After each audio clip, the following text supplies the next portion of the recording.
ওকে, তাহলে আমরা first HTML এর একটা ক্লাস করছি। এইচটিএমএল এর ফার্স্ট ক্লাসে আমরা কি শিখছিলাম? এইচটিএমএল ডকুমেন্ট কিভাবে নিতে হয়, এইচটিএমএল ডকুমেন্টের শুরুর কিছু যে বেসিক ট্যাগ, হেড হচ্ছে doc type, HTML head, title, তারপর মেটা কার্সেট, এরপর বডির ভিতরে আমরা কি শিখছিলাম? হেডিং এর 6টা ট্যাগ, প্যারাগ্রাফের একটা tag, link tag, image tag. এই তো মোটামুটি ওভারঅল। লাস্টের দিকে টেবিলটাও দেখছিলাম আমরা, হ্যাঁ, অ্যাঙ্কর ট্যাগের কাজ। তো একজনে প্রশ্ন করলো যে ওনার ইমেজের সমস্যা হচ্ছে। তো ঠিক আছে, আমরা ইমেজ নিয়ে আসলে যে প্রবলেমটা ফেস করতেছে, ইমেজ নিয়ে কাজ করার জন্য আমি HTML_image.html একটা ফাইল নিলাম HTML ইমেজ ম্যানিপুলেট করার জন্য। এখানে এই যে এখান থেকে নতুন ফাইল তৈরি করা যায়, সুবিধা হচ্ছে নিউ ফাইল, নিউ ফোল্ডার, সব কিছু তৈরি করা যায়। আচ্ছা, আমি একটা HTML যে বেসিক স্ট্রাকচার, এই যে এটা যদি লিখি না অটোমেটিক এটা হয়ে যাচ্ছে, অথবা কোন 5 যদি দেই অটোমেটিক আমার বেসিক যে স্ট্রাকচার, এই স্ট্রাকচারটা তো আমাকে প্রতিদিন লেখার দরকার নাই। আমি এখন টেবিল বানাবো আর প্রতিদিন এতটুকু যদি প্রত্যেকটা অ্যাপ্লিকেশনে লিখতে হয় তাহলে তো আমার টাইম অনেক কনজিউম হচ্ছে। তাহলে আমার এই বেসিক স্ট্রাকচার কিন্তু আমার এডিটর আমাকে তৈরি করেই দিচ্ছে, হ্যাঁ। অথবা আরেকটা যদি এটা না হয়, নোটপ্যাডে আপনি কাজ করুন, নোটপ্যাডে কি প্রতিদিন লিখবেন এই জিনিসটা? একটা কাজ করতে পারেন, একটা এরকম ফাইল বানায় রাখলেন, সেটা কপি করে রিনেম করে নিলেন, জাস্ট কন্ট্রোল দিয়ে কপি করে কন্ট্রোল ভি পেস্ট ভি দিলেন, দিয়ে নাম চেঞ্জ করে দিলেন, কাহিনী শেষ। তারপর আপনি এখানে কোডিং করেন। এখন অনেকের ক্ষেত্রে হেড, এইচটিএমএল, বডি, মেটা লিখতে লিখতে টাইম শেষ হয়ে যায়। তো আমি একই জিনিস কেন বারবার লিখবো? এই জিনিসগুলো তো কি লাগে, এইচটিএমএল, হেড, তারপর বডি, আমার কমন 4 সেট ট্যাগ।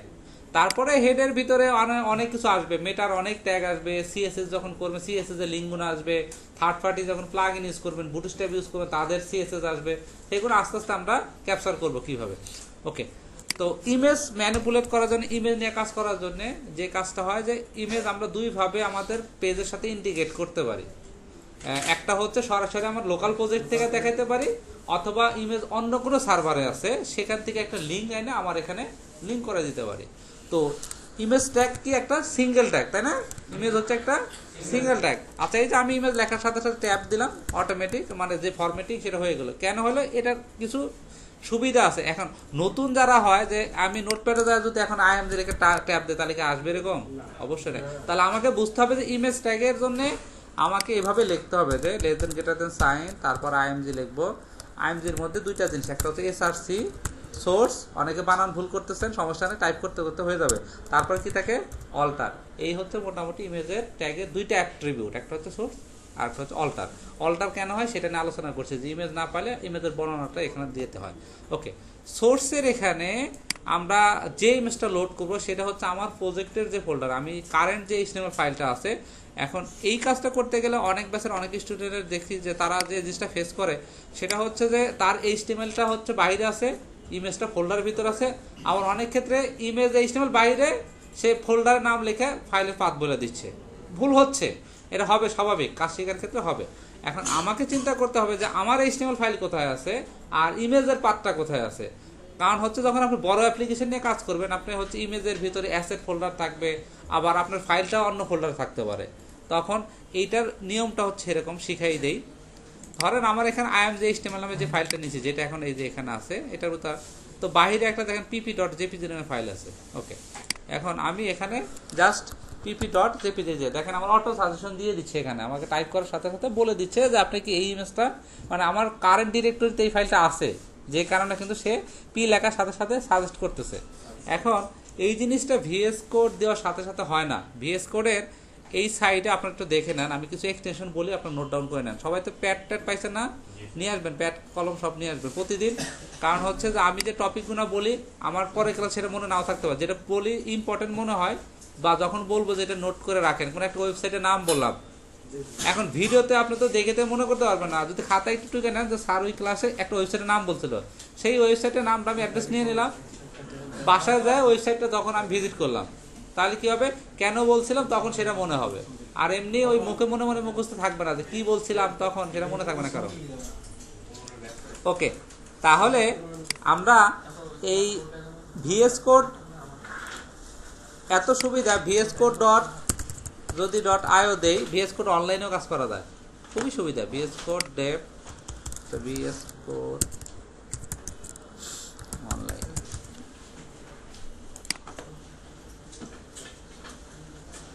VS কোডের অনলাইন ভার্সন আছে এদের, মানে ইনস্টলও দিতে হয় না, সুবিধা আছে। আর এটা এখান থেকে আপনারা ডাউনলোড করে নেবেন। ডাউনলোড করার জন্য ছোট একটা সফটওয়্যার, উইন্ডোজের জন্য আছে, লিনাক্সের জন্য আছে, ম্যাকের জন্য আছে, সব কিছুই আছে। ওকে, এইটা ইনস্টল দেওয়ার পর এই সফটওয়্যারটার এই যে এই প্যানেলের এখানে দেখেন একটা এক্সটেনশন নামে একটা বক্স আছে।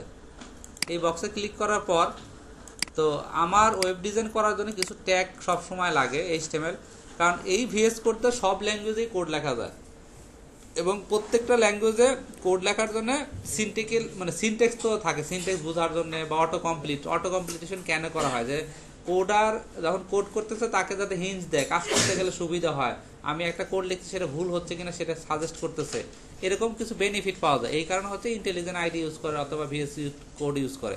তো আমরা যখন ফন্টিন নিয়ে কাজ করবো অ্যাজ এ ফন্টিন ডিজাইনার বা ডেভেলপার, আমাদের কমন কিছু ট্যাগ লাগে। যেমন হচ্ছে আমরা প্রথমে যে জিনিসটা নিব VS কোডের খুবই একটা পপুলার একটা এক্সটেনশন, সেটা হচ্ছে লাইভ সার্ভার।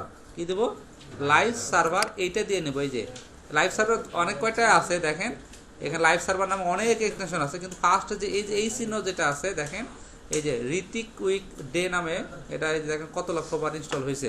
ওকে, এইটা ইনস্টল করে নেব একটা। ওকে, এই এক্সটেনশনটা দিব।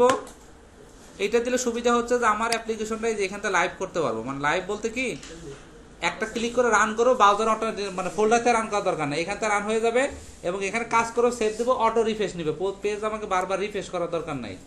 হ্যাঁ, বারবার রিফ্রেশ করতে হয় না, অটোমেটিক কাজ করবেন, সেভ দিবেন। এবং সেভ দেওয়ারও দরকার নাই, যদি মনে করেন যে এখানে এই যে অটো সেভ নামে একটা টিক দিয়ে নেই, তাহলে আমার কোড তারপরও অ্যাজ এ ডেভেলপার বা প্রোগ্রামার যাইটাই হন, একটু পরপর কন্ট্রোল এস দেবেন এই হাত দিয়ে। মানে আমি কাজ করতেছি, কন্ট্রোল এস চাপতে তো সমস্যা নাই, কন্ট্রোল এস চাপবেন। ওকে, আচ্ছা, লাইভ সার্ভার দিলাম। তারপরে হচ্ছে কথা না বলি, path intelligence, path auto complete একটা আছে, ইন্টেলিজেন্স একটা দিলেই হবে, দুইটাই পপুলার। এটাও দেখেন কতবার ইনস্টল হয়েছে, এটা একটু বেশি ইনস্টল হয়েছে। হ্যাঁ, পাথ ইন্টেলিজেন্স একটা দিলেই হয়ে যাবে, পাথ ইন্টেলিজেন্স, এটা লিখে নেন। ওকে, এরপরে হচ্ছে HTML5 স্নিপেটটা দিতে পারেন আপনারা, যদি HTML এ কাজ করবেন। এটা আমার এখানে দেওয়া নাই, এটা নিলে ওই যে ট্যাগগুলো লিখতে হেল্প করবে, আপনার ট্যাগের নামগুলো সাজেশন করবে। হ্যাঁ, HTML স্নিপেটটা দিতে পারে। এরকম CSS এরও আছে, জাভাস্ক্রিপ্টের আছে, যে করে আছে। প্রত্যেকটা স্নিপেট হচ্ছে ওই ল্যাঙ্গুয়েজের জন্য কিছু অটো সাজেশন আপনাকে করবে কাজ করার টাইমে, এটা দিয়ে নেবেন।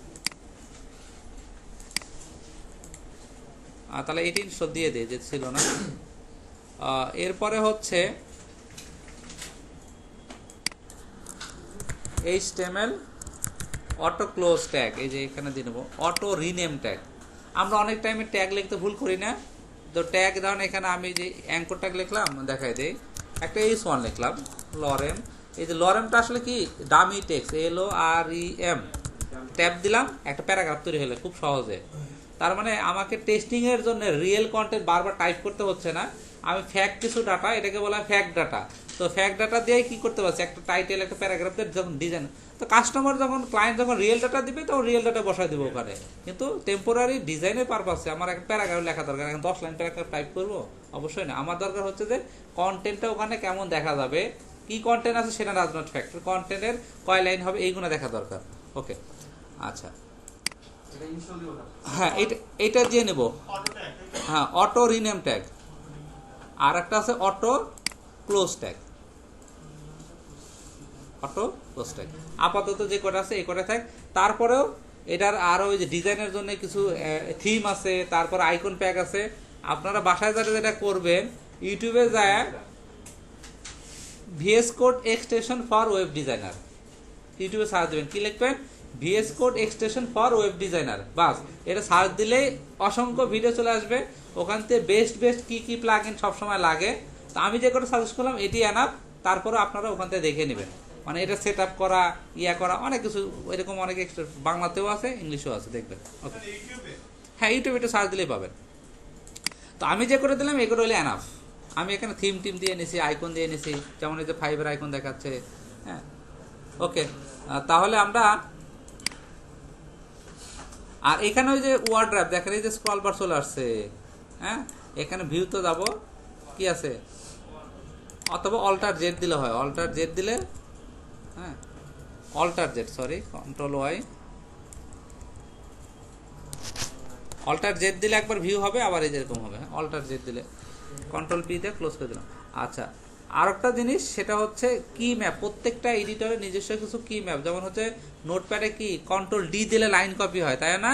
কন্ট্রোল সিতে কপি, আর কন্ট্রোল ডি দিলে লাইন কপি। তো এটাতেও ডিফল্ট কপি পেস্টের জন্য এখানে সেটিংয়ের এখানে একটা জিনিস করে নেবেন, এই যে কিবোর্ড সেটিং।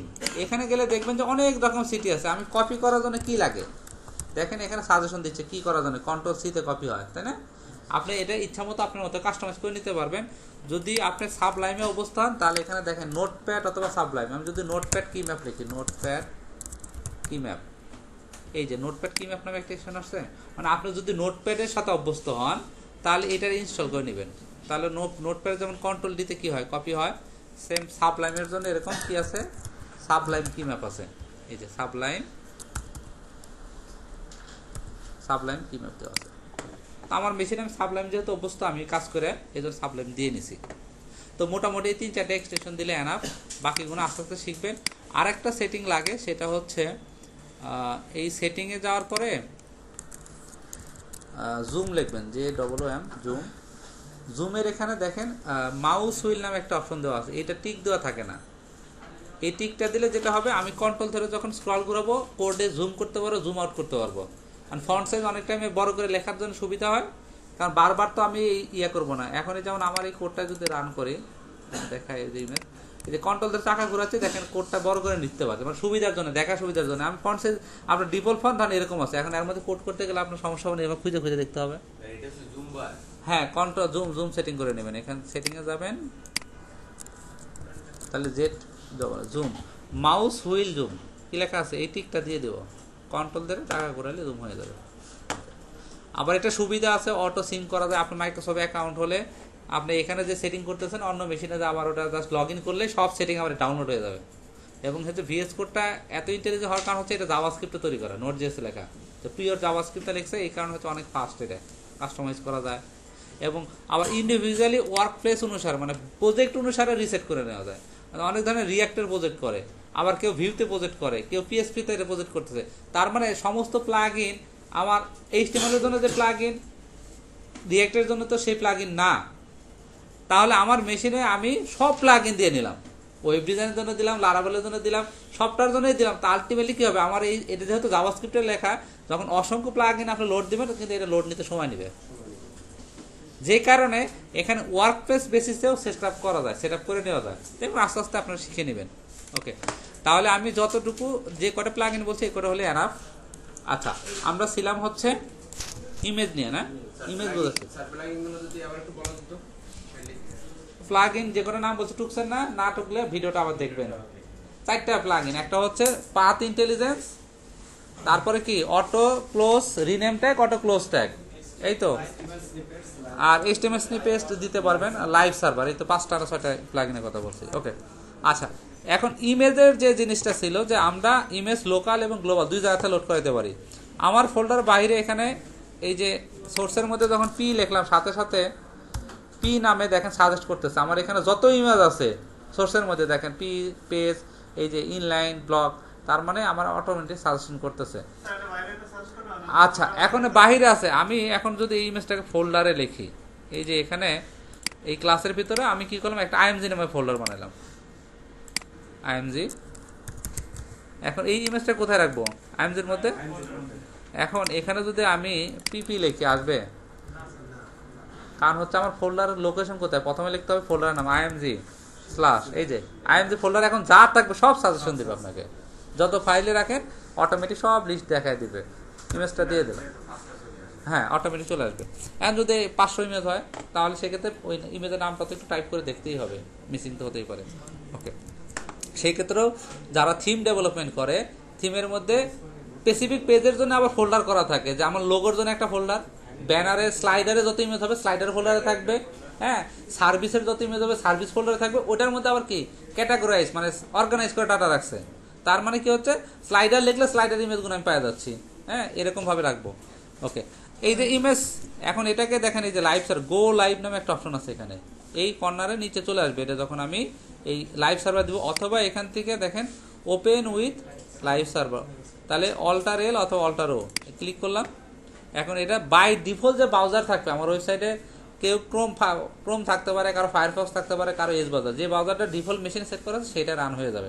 ওকে, এখন এই যে ইমেজটা লোড হয়ে গেল, আমার এই পেজটা দেখেন একটা পোর্টে রান হয়েছে, 127 পয়েন্ট, একটা লোকাল হোস্ট পোর্ট 500, এই পোর্টে রান হয়েছে। এখন এখানে যদি কোনো চেঞ্জ করি আমি, হ্যাঁ আমি চেঞ্জ করে ডি দিয়ে দিলাম, আমার সার্ভারে দেখেন অটো রিফ্রেশ, আমি রিফ্রেশও দিই নাই, অটোমেটিক লোড নিয়ে নিছে।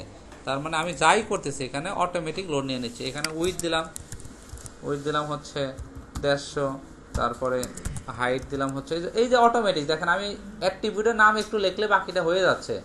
তার মানে এখন হয়ে যাওয়ার কারণটা হচ্ছে আমি যদি না বুঝা করি তাহলে তো হবে না, আমি কি লিখতেছি সেটা আমাকে বুঝতে হবে, ও তো সাজেশন দিবে আমাকে, হ্যাঁ তারপর এটাকে আমাকে বুঝতে হবে যে আমি কি করতে চাচ্ছি। এই যে দিলাম ব্রাউজারে দেখেন অটো রান হয়ে গেছে, আমি কিন্তু রিফ্রেশ হতে নেই, মানে লাইভ সার্ভার সুবিধাটা এইটা, কোড করবে অটোমেটিক। এবং আমার এখানে যত টিক সেভ বাটন দেওয়া আছে অটো সেভ, তার মানে সেভ হয়ে যাবে। যদি না দেওয়া থাকে আপনার সেভের অভ্যস্ত হয়ে যাবেন, কন্ট্রোল এস পাবেন একটু পর পর। ওকে, আচ্ছা এখন কোনো কারণে ধরেন আপনি ইমেজ আছে, ইমেজের পাথ পাইছে, আপনার এই যে HTML ফাইল যেটাতে ইমেজ লোড করেছেন এই ফাইলটা আছে কোথায়, আর একটা ফোল্ডারের ভিতরে আছে। ধরেন এটাকে আমি দিলাম হচ্ছে গ্যালারি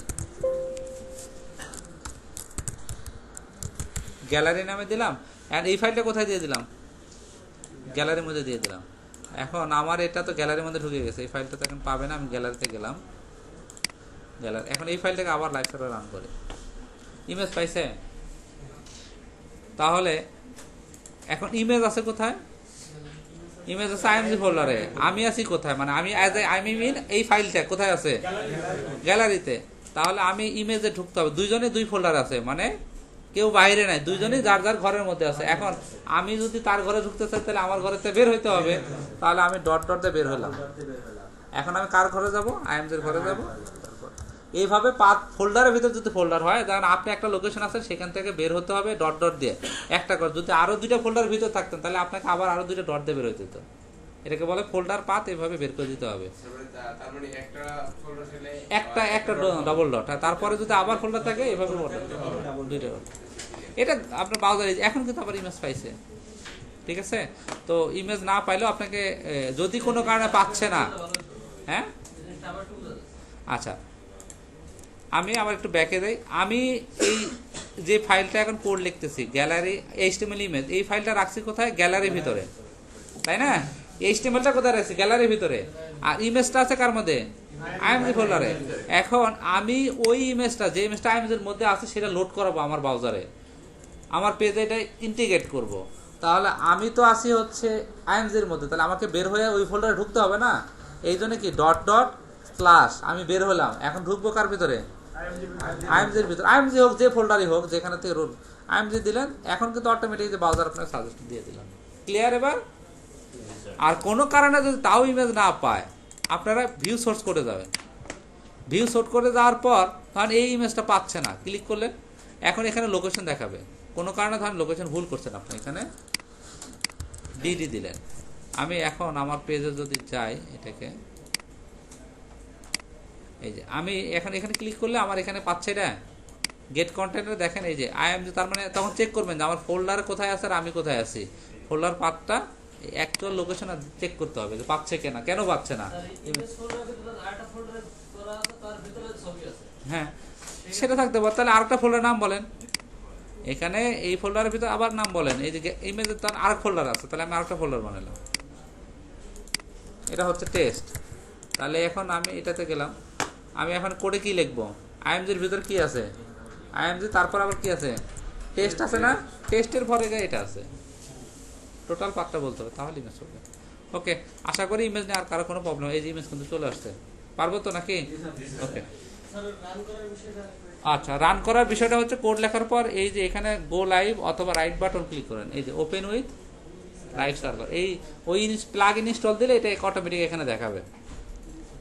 আচ্ছা, তাহলে আমরা আজকে নতুন টপিক চলে। আমরা গত ক্লাসে লিস্টের একটা কাজ করা ছিল কিন্তু করাইতে পারিনি সময় স্বল্পতার কারণে।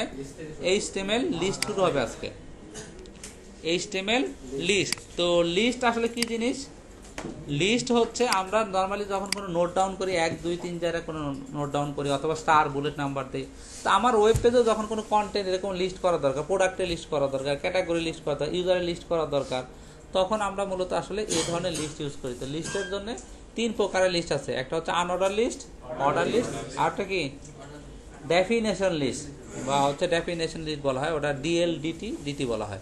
তো ওইটার ইউজটা অনেক কম, এই জন্য অনেকে এটা মুখস্থ মানে জানে না বা ব্যবহার কম করে। এই যে এরকম ওইটা এই লিস্টটা যেন আনঅর্ডারে কি আসে, এরকম সার্কেল আসতে পারে, এরকম ডিস্ক আসতে পারে, এরকম জিনিস আসতে পারে। আর অর্ডার লিস্টে 1 2 3 4 অথবা হচ্ছে ABCD অথবা কি রোমান সংখ্যা অনেকেই জানি। তো এটা টাইপ চেঞ্জ করা যায়। তাহলে আমার দুইটা জিনিস শিখতে হচ্ছে। LI মানে হচ্ছে list item, LI list item, আর ওতে হচ্ছে অর্ডার লিস্ট, ইউতে হচ্ছে আনঅর্ডার লিস্ট। ইউ মানে আনঅর্ডার, ও মানে অর্ডার, কাহিনী শেষ। LI দুইটার মধ্যেই আছে, তাই দুইটা ট্যাগ শিখলে আমার হয়ে যাচ্ছে। আমরা যখন আমার ওয়েব পেজে মেনু বানাবো তখন আমাদের কি লাগবে, এই লিস্ট লাগবে। তাহলে আজকে আমরা মেনুটাও শিখবো, কারণ হচ্ছে আমার HTML পাশাপাশি আমরা অল্প অল্প করে CSS গুলো ইনক্লুড করতে থাকবো। পরবর্তী যখন প্রজেক্ট হয় তখন এক্সটার্নাল, এখন ইন্টারনালি করবো, মানে সিঙ্গেল পেজে করবো, এক পেজের মধ্যে HTML হবে, CSS হবে। তাহলে যেটা হবে CSS চর্চাটা আস্তে আস্তে হয়ে যাবে। ওকে, মানে আপনাদের ক্লাসটা নর্মালি যেটা হয় যে যারা 6 মাসের কোর্স করে বা 4 মাসের লং টাইম কোর্স করে শুধু ওয়েব ডিজাইনিং করায়, তাদের ক্ষেত্রে যেটা HTML 5-6টা ক্লাস রাখি, মানে অল্প অল্প করে পরে বারবার প্র্যাকটিস করি। এই CSS এর 8টা-9টা ক্লাসও নিয়েছি, এরকম ব্যাচও নিয়েছি। কিন্তু আপনাদের যেহেতু আমাদের ডিজাইন ডেভেলপমেন্ট দুইটা, তো আমি যদি এই দিকে সব সময় নষ্ট করে যাই, কিন্তু ওই দিকে যখন PHP ধরবো, PHPর এমন কিছু জিনিস আছে যেটা না করলে আমি প্রজেক্ট করাতে পারবো না। HTML আর আমি 140টা ট্যাগ শেখানো আপনার দরকার নাই আমার। আপনি ডিজাইন বানাইতে পারেন কিনা, লেআউট বানাইতে পারেন, এই ক্যাপাবিলিটি হলেই আমার হয়ে যাবে।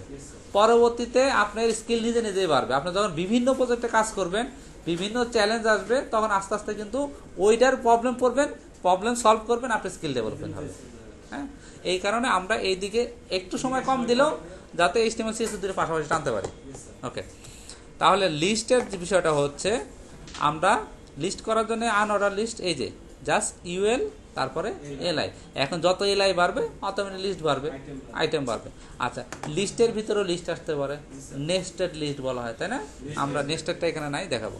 আর অর্ডারের ক্ষেত্রে কি হয়, OL LI।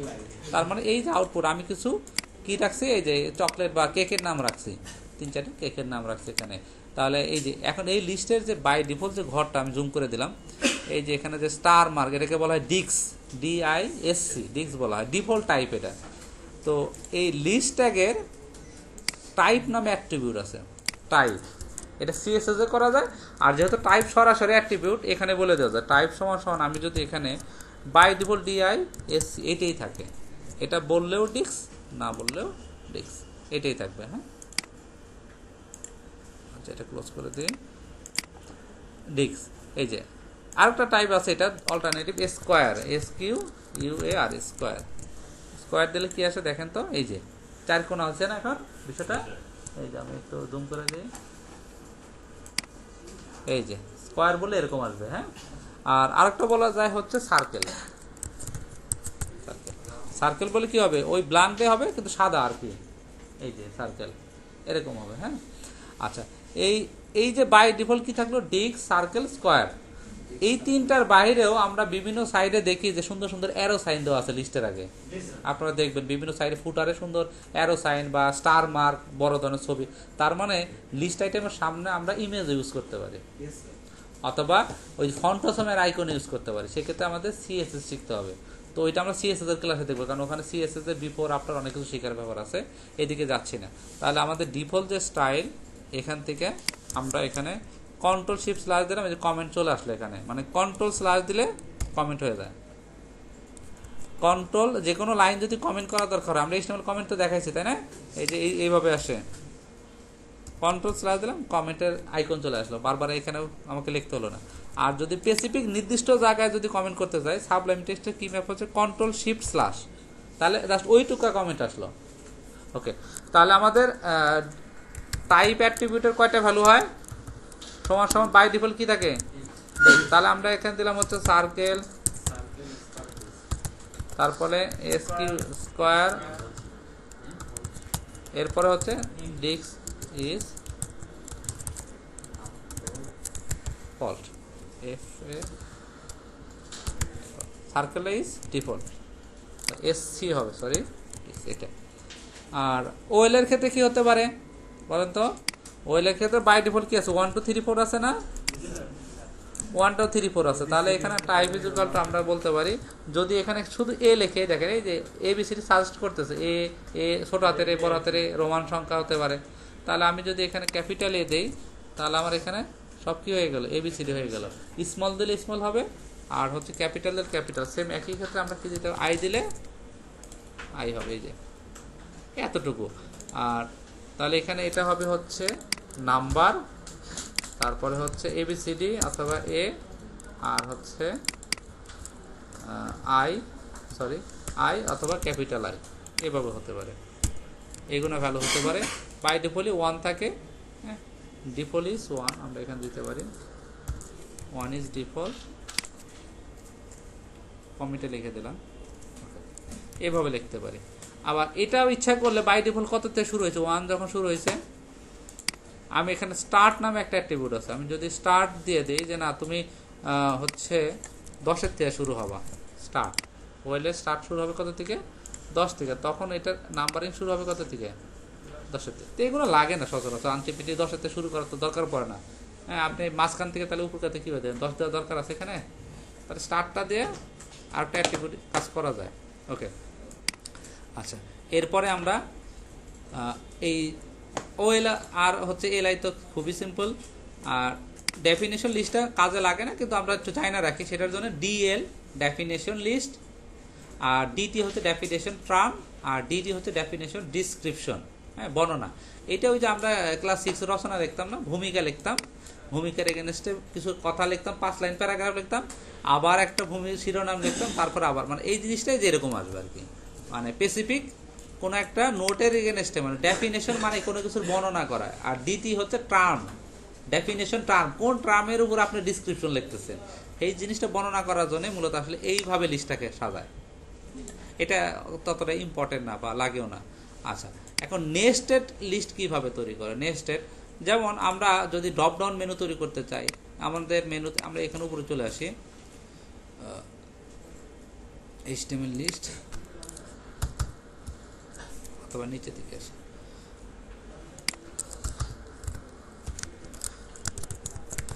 Nested list. ওকে, তো নেস্টেড লিস্টের ক্ষেত্রে কি হয়, ইউএল এলআই গুণন, আমি 5টা এলআই দিলাম, শর্টকাটে করা যায় এইভাবে। ইউএল এর ভিতরে কি থাকবে, জেন কোডিং এর আপনারা যারা অভ্যস্ত, অনেকে জানেন অনেকে জানেন না। এলআই লিখলাম, এলআই এর ভিতরে ইউএল লিখলাম, এল এর ভিতরে কি হবে, এলআই হবে। তো আমি কয়টা হবে, আমি বললাম 4টা হবে, গুণ দিয়ে 4টা দিয়ে দিলাম, ট্যাব দিলাম, হয়ে গেল না? তার মানে আমাকে বারবার এতগুলো লেখার দরকার হলো না, যে যেভাবে করে আর কি। ওকে, এখন এখানে আমি ধরেন ক্যাটাগরি আছে, একটাই দেখলাম আমাদের ইলেকট্রনিক্স প্রোডাক্টের মধ্যে, এখানে দিলাম হচ্ছে কম্পিউটার, তারপরে হচ্ছে ল্যাপটপ, মাউস, তারপরে হচ্ছে প্রিন্টার। আচ্ছা, তো ল্যাপটপের আন্ডারে আবার অনেক করে ব্র্যান্ড থাকতে পারে, তাই না? আসুস, তারপরে হচ্ছে লিনোভো, এলজি, অনেক ব্র্যান্ডের ল্যাপটপ থাকতে পারে। তাহলে এখানে আমি আবার নতুন করে ইউএল অথবা ওয়েল কোনো একটা নিলেই হয়, ইউএল, এলের ভিতরে এলে আমি আবার নতুন লিস্ট বানাইলাম, এটার মধ্যে বললাম আসুস, তারপরে হচ্ছে লিনোভো, তারপরে হচ্ছে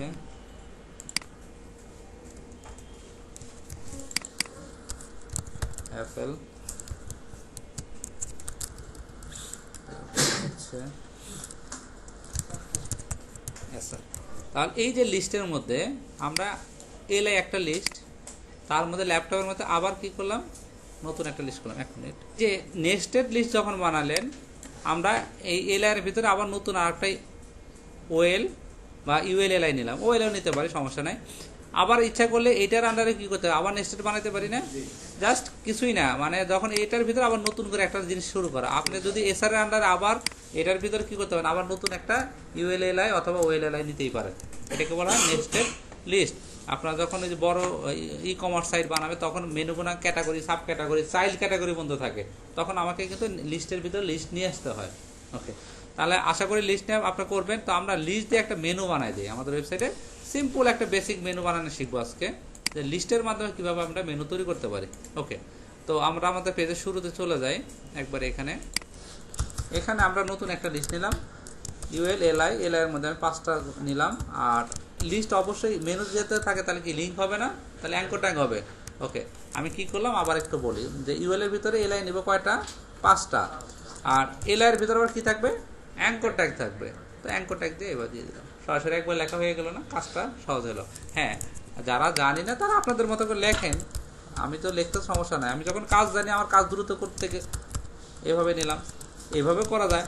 এটার ভিতরে কি আছে, এ ট্যাগ নিলাম, এ ট্যাগে শুরু শেষ দিলাম, এর ভিতরে কি HR হাইপার রেফারেন্স, এরপরে কন্ট্রোল ডি দিয়ে অথবা কন্ট্রোল শিফট দিয়ে কপি করলাম, একই কথা, যে যেভাবে কাজ করে।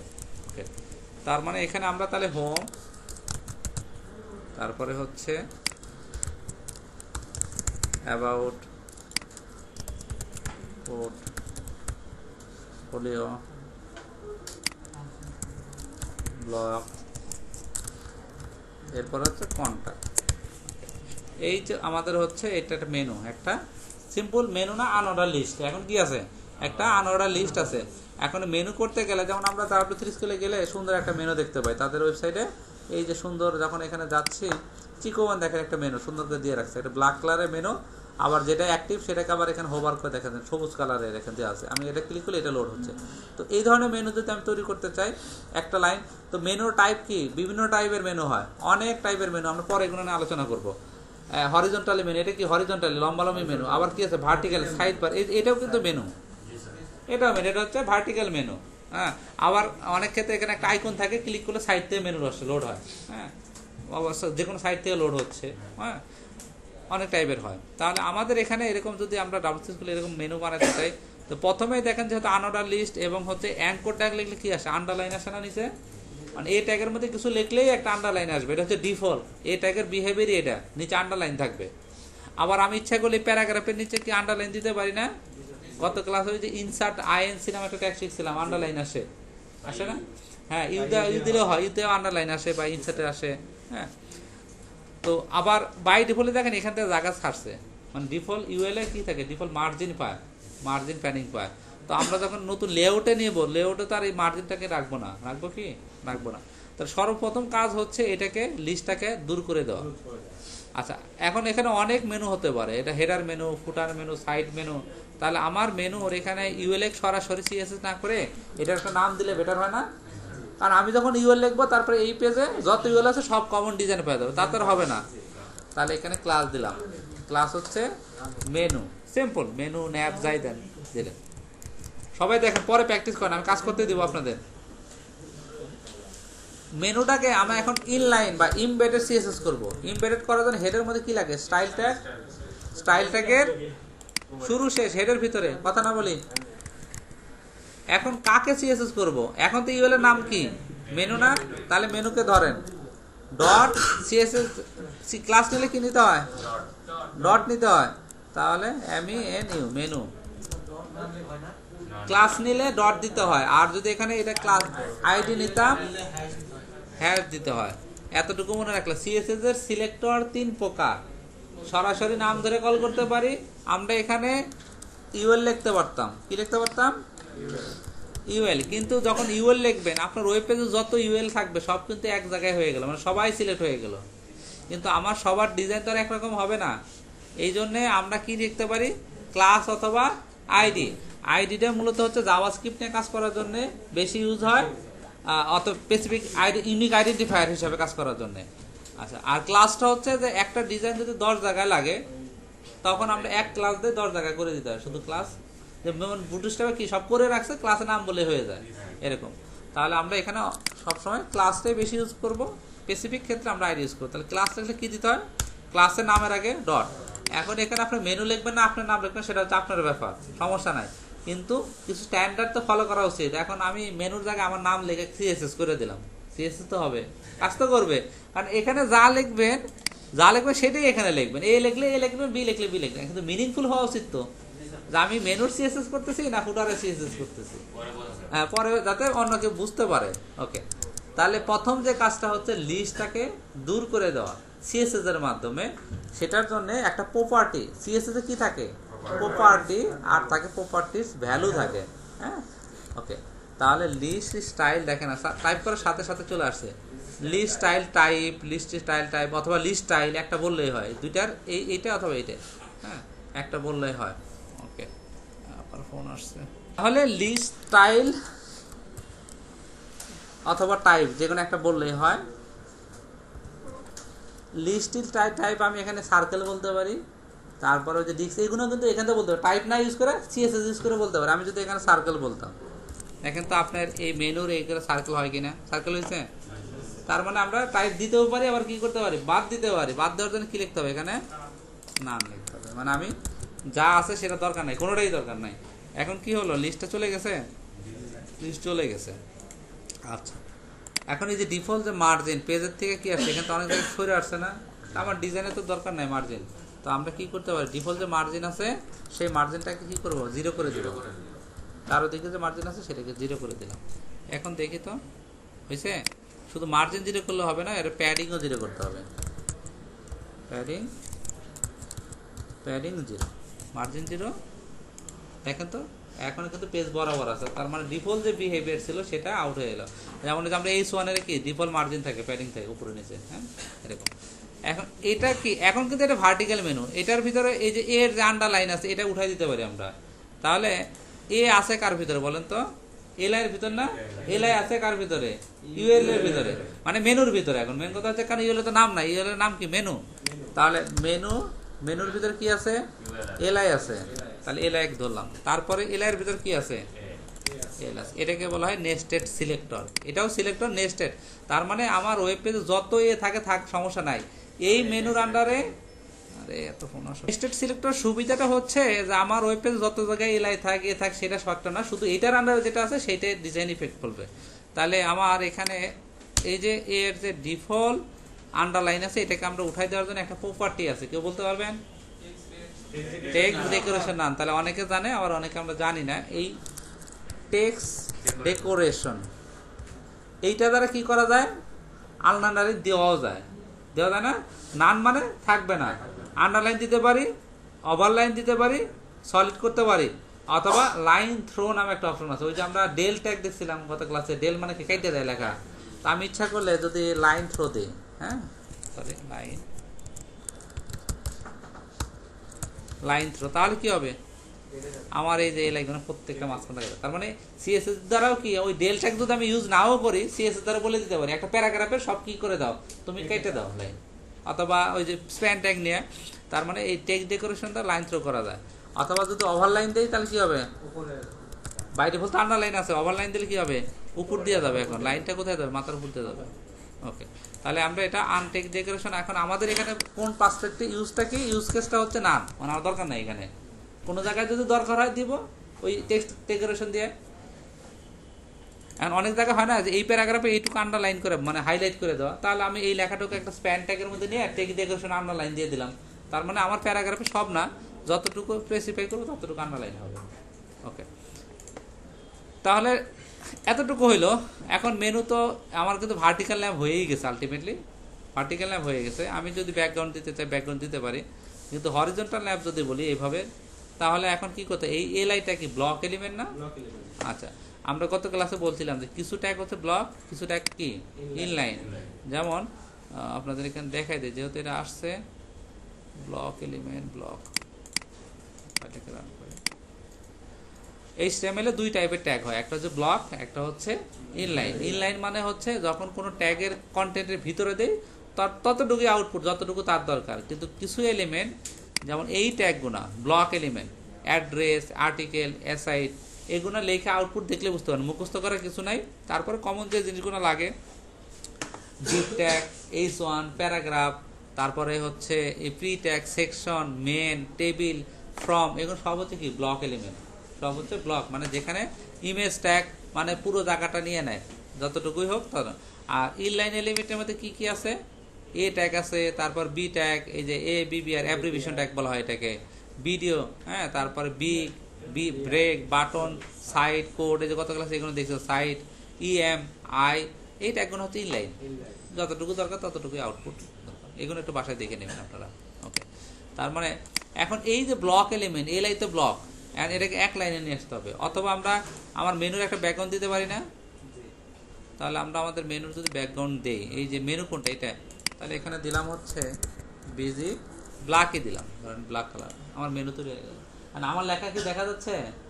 তাহলে লেখা আছে কার ভিতরে? এর ভিতরে না? তাহলে কালার দিয়ে দেন, এর কালার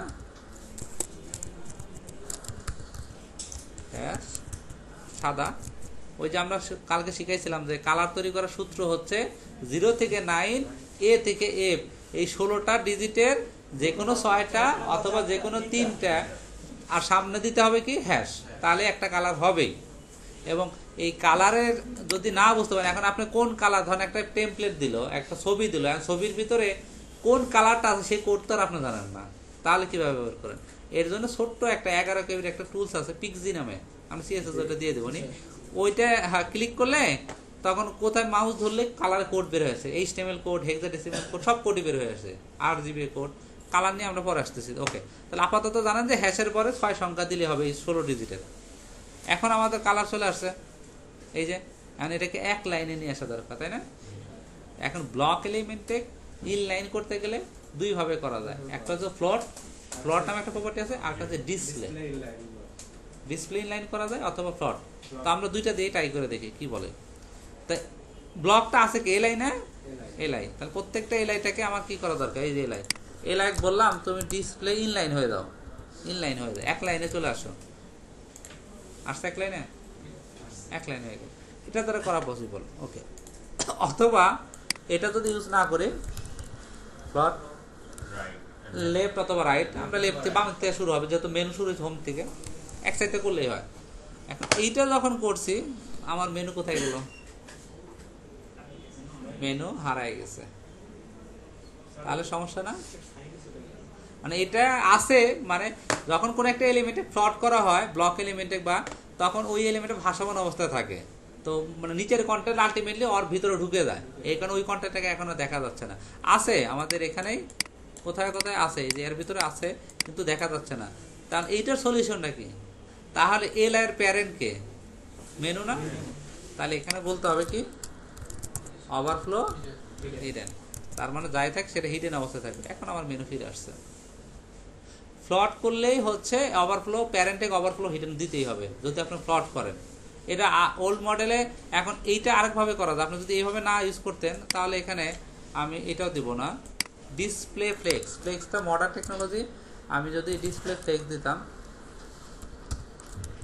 ফ্লেক্স হয়েছে, ফ্লেক্স বললে এক লাইন চলে আসে। ফ্লেক্স নিয়ে আলাদা সিএসএস ক্লাসে হবে, ফ্লেক্স নিয়ে আমরা গ্রিডস দেখাবো আপনাদের, টেমপ্লেটিং করার ক্ষেত্রে, লেআউটের ক্ষেত্রে আমরা এটা দেখা দেবো। ফ্লেক্স বললে এক লাইনে চলে আসবে। ফ্লেক্স হচ্ছে ওয়ান ওয়ে ডাইমেনশনাল, মানে একদিকে হয়, হয় হরিজন্টালি হবে না ভার্টিক্যালি হবে, ওয়ান ডাইমেনশনাল আর কি। আবার গ্রিড আছে, মানে লেআউট করার জন্য অনেক টেকনোলজি, এখন আমরা বুটস্ট্র্যাপ দরকার হয় না। আপনি যদি গ্রিড অথবা ফ্লেক্স বুঝেন তাহলে আপনি যে কোনো কমপ্লেক্স ডিজাইন দিলে নিজের মতো করে করতে পারবেন, রেসপন্সিভ করতে পারবেন যদি ফ্লেক্স আর গ্রিড বুঝেন। তার মানে আমি এই জিনিসটা 3 ভাবে করতে পারলাম। আমি যদি মেনু, তার মানে ইউএল এর ভিতর যত এলাই আছে, যখন ফ্লেক্স বলছি এক লাইনে চলে আসছে। ফ্লেক্সের আবার ডিরেকশন আছে, আমি এখানে ওইখানে পরে আসবে, এখন দিকে যাচ্ছি না, জটিলের দিকে যাচ্ছি না, যেটা তার ফ্লেক্স বললেও হচ্ছে। তা আমরা আগের অবস্থায় গেলাম যে ফ্লোট করলাম, ফ্লোট করলে যাকে ফ্লোট করবো তার প্যারেন্ট একটা ডিপ থাকতে হবে, সেটা হোক ইউএল অথবা ডিপ, সেটাকে ওভারফ্লো কি করতে হবে? হিডেন করতে হবে। এখন এই অবস্থায় আসছে, আমার মেনু হয়ে গেল। এখন এই যে এর প্রত্যেকটা এর মাঝখানে দূরত্ব দরকার না, মানে লাগে আছে একটার সাথে একটা, তাহলে আপনি একটা কাজ করেন, এর এখানে কি দিবেন? প্যাডিং দেন। প্যাডিং দিলে কি হয়? জায়গা কন্টেন্টের জায়গা, মানে মার্জিন দিলে হচ্ছে ছাইরা দেয় জায়গা, আমার এখানে হচ্ছে লেখার জায়গা দরকার, তাহলে প্যাডিং দেবো।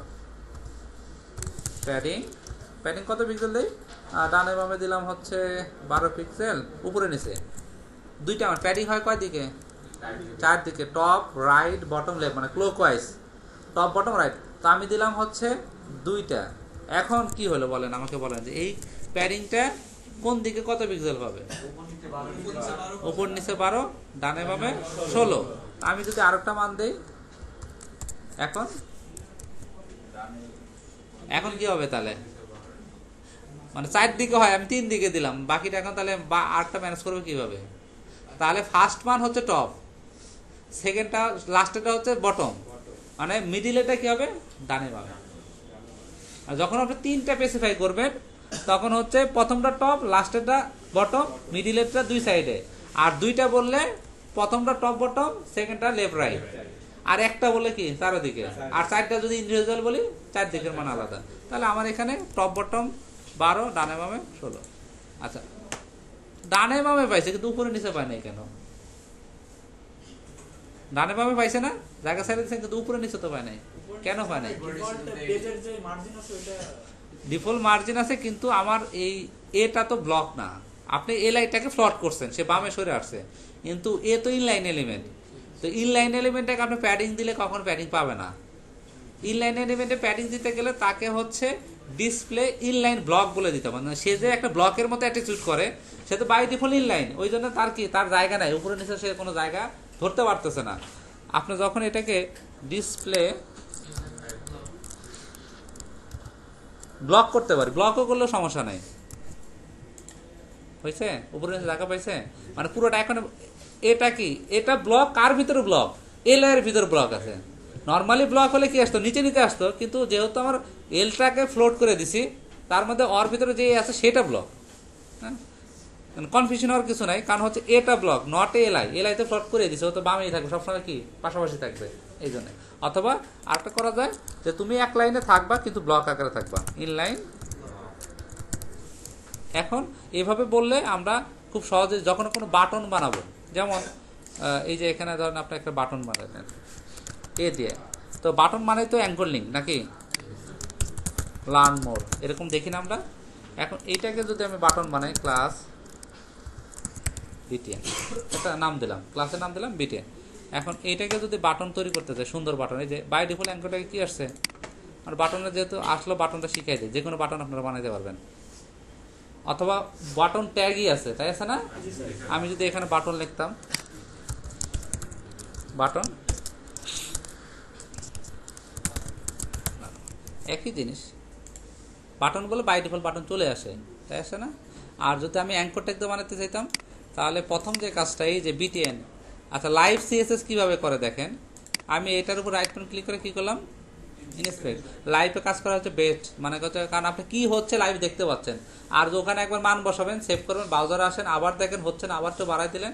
আর আমি এখান থেকে বাটনে ক্লিক করলাম, এই যে এই জায়গাটায় প্লাস নামে একটা চিহ্ন আছে, আগে এটা সিলেক্ট করবেন, এই যে এখানে এইটা সিলেক্ট করার সাথে সাথে এলিমেন্ট স্টাইল, আমি এই প্লাসে ক্লিক করলাম, নিউ স্টাইল রুল ক্লিক করলাম, এ ডট বিটিএন, মানে এ এর বাটন ক্লাস অটো নিয়ে নিছে। এখন আমি এটাকে কি করব, প্রথমে টেক্সট ডেকোরেশন, এখানেও দেখেন অটো সাজেশন, ডেকোরেশন কি হবে না, চলে গেছে। এটার যদি বিজি কালারতে ব্যাকগ্রাউন্ড রেড দিলাম, কালার কি দিলাম সাদা দিলাম, প্যাডিং উপরে নিচে 20 পিক্সেল, ডানে বামে 24 পিক্সেল, পাইছে? কিন্তু ও তো আরেকজনের মধ্যে ঢুকে গেছে, তাই মনে হচ্ছে না, মনে হচ্ছে না, নিজের জায়গার থেকে চলে গেছে, কারণ হচ্ছে ওই যে ইনলাইন এলিমেন্ট। তাহলে এটাকে কি করতে হবে, ডিসপ্লে ইনলাইন। ডিসপ্লে যদি ব্লক বলি তাহলে তো পুরো জায়গা তার, যখনই ব্লক বলছি পুরোটা তার, ইনলাইন এলিমেন্টে ব্লক বানালাম কি ডিসপ্লে দ্বারা, আর বললাম যে ব্লক হবে কিন্তু এক লাইনে ব্লক হবে। এখন দেখেন প্যারাগ্রাফ উপরে গেছে, সে একটা বাটন হয়ে গেল না, উপরে নিচে প্যাডিংটা অনেক বেশি হয়ে গেছে, আপনার একটু কমায় দেন।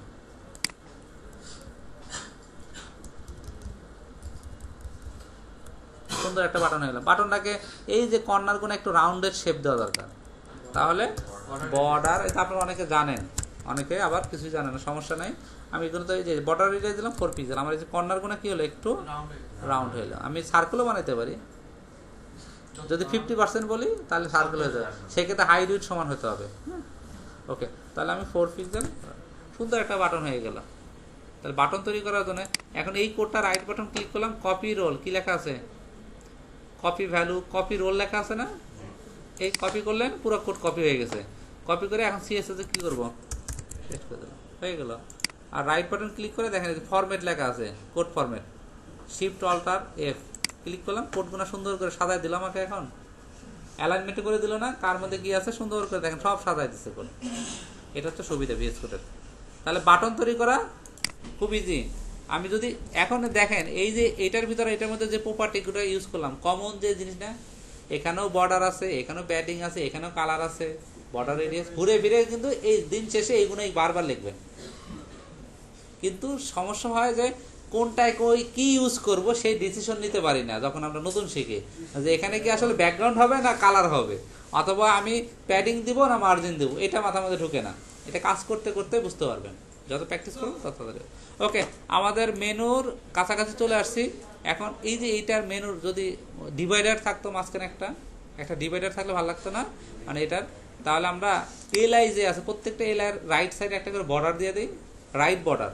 তাহলে আপনি এখানে বলে দিতে পারেন সুন্দর করে। যেমন এই যে আমি বললাম কেন দিলাম, ডাব্লিউ3 স্কুলের মেনুটা দেখেন তারা কি করছে। আমি এখানে গেলাম, তারা ডিভাইডার দেয় নাই, কিন্তু একটা হোভারে কি একটা কালার দিচ্ছে না, তো আমরা ডিভাইডার দেই না কেন, ডিভাইডার দিলে সুন্দর লাগবে। তাহলে এই যে এখানে বর্ডার কোন দিকে দিব, চারদিকে না, তো শুধু কি রাইট। বর্ডারের 4টা প্রপার্টি হয়, মানে 3 4 12টা প্রপার্টি হয়। কেমন? বর্ডার চারদিকে হতে পারে। এখন আমাদের কি দরকার, শুধু রাইট দরকার। বর্ডারে কি থাকে, বর্ডারে কালার থাকে, বর্ডারের উইথ থাকে, তাই না? আর বর্ডারের টাইপ থাকে, সেটা সলিড না ড্যাশ না ডটেড। ওকে, তাহলে আমরা 1 পিক্সেল সলিড দেব, সলিড ব্ল্যাকের কাছাকাছি দেবো, হ্যাঁ 333, যাতে ব্ল্যাকের মধ্যে একটু যাতে বোঝা যায় যে হ্যাঁ বোঝা যাচ্ছে হালকা, আমার কাছে বোঝা যাচ্ছে, আপনারা হয়তো বুঝতে পারতেছেন না। তো 2 দিলাম। এখন ডিভাইডার বোঝা যায় না? আচ্ছা, মানে হালকা যাচ্ছে একটু, আমার এখানে স্পষ্ট, মানে মনিটরে রেজোলিউশনের কারণে দেখা যাচ্ছে না, তো আপনারা আপাতত না রেড দিয়ে দেখেন, অথবা সাদাই দেন 999, সাদা দিলে কি আসবে, গ্রে কালার। এখন দেখা যায়, এখন ঠিক আছে, আমার এখানে ওটা অর্ডার। তাহলে এখন সমস্যা হচ্ছে যে এইটার রাইট, এইটার রাইট, এইটার এখানে কন্ট্যাক্টের কয়টা হয়ে গেল, বামেও হয়ে গেল, রাইটে লেফটে হয়ে গেল। তাহলে কন্ট্যাক্টের রাইটটা বাদ দেওয়া উচিত না? ডিজাইনের জন্য যদি সেন্সে চিন্তা করি, তাহলে আমি কীভাবে বাদ দিব রাইট, লাস্ট আইটেমে কীভাবে ধরবো? তাহলে আমি এখানে কন্ট্যাক্টে যাই লিখবো যে তোমার বর্ডার রাইট, এই যে এখানে একটা ক্লাস নিতে পারি, এল আর কি নিতে পারি, লাস্ট এর বর্ডার রাইট কী করে দিতে পারি, রান করে দিতে পারি। এটা না করে সিএসএস এ এই যে আমরা যে ক্লাস নিচ্ছি না, এই যে ক্লাস বানাইলাম, সিএসএস এরকম বিল্ডিং কিছু ক্লাস আছে, সুডো ক্লাস বলা হয়, pseudo class, pseudo element, pseudo class দিয়ে আমরা খুব সহজে এই কাজটা করতে পারি। এগুলো সিএসএস এর ক্লাস আপনাদের আসবে। এই যে এলআই আছে, এই এলআই এর ভিতরে আমি বললাম যে তোমার লাস্ট চাইল্ড, মানে মেনুর এলআই এর যত এলআই আছে সবার লাস্ট চাইল্ডটাকে তুমি কি করবা, লাস্ট চাইল্ড ফার্স্ট চাইল্ড আছে প্রথমটাকে ধরা যায় এইভাবে, মানে ক্লাস ছাড়া এলিমেন্টে সিলেক্ট করা যায়। ক্লাস তো স্পেসিফাই একদম। এখন আপনার এলআই কত গুণা থাকবে আর কত গুণা ক্লাস দেবে সেটা তো আপনি জানেন না। আর 10টা এলআই থাকলে 10টা এলআই আলাদা আলাদা ক্লাস দিব না, আমি এভাবে যে কোনো ক্লাসে ধরতে, মানে একটা এলআইটাকে ধরার জন্য এভাবে সুডো ক্লাস দ্বারা খুব সহজে ধরা যায়, বা সুডো এলিমেন্ট বলি। এই যে লাস্ট চাইল্ড, মানে আমার যে লাস্ট চাইল্ড আছে তাকে ধরো, ফার্স্ট বললে ফার্স্ট চাইল্ড, অথবা ওড আর ইভেন জোর বিজোর ধরতে পারবো, খুব সহজে এটা করা যায়। তাহলে লাস্ট চাইল্ডের বর্ডার কি করবো, বর্ডার রাইট, বর্ডার রাইট কি হবে, না হবে। দেখেন তো আছে নাকি এখন? ওকে, এখন এই যে মাউস ধরলে যাতে এটা কালারফুল হয়, করা যাবে না। তাহলে কাকে হোভার দেব, এটাকে হোভার দেব, এই যে এখানে যে এ আছে এটাকে ধরেন। তাহলে মেনু তৈরি করার জন্য যে কোডটুকা লিখলাম, এই কোডটাই ঘুরে ফিরে আপনাদের যে প্রপার্টি শিখলেন এই প্রপার্টিগুলো বারবারই লাগবে। তাহলে কোলন, এটাও কি সুডো ক্লাস হোভার, কোলন দিয়ে হোভার। তাহলে হোভারের ভিতরে আমরা কি করলাম, যে তোমার ব্যাকগ্রাউন্ড কালারটা চেঞ্জ হয়ে যাবে, বিজি লাইট, LIG লাইট হয়েছে, গ্রিন দিয়ে লাইট গ্রিন আবার ইয়ে হয়ে যাচ্ছে, লাইট ইয়েলো।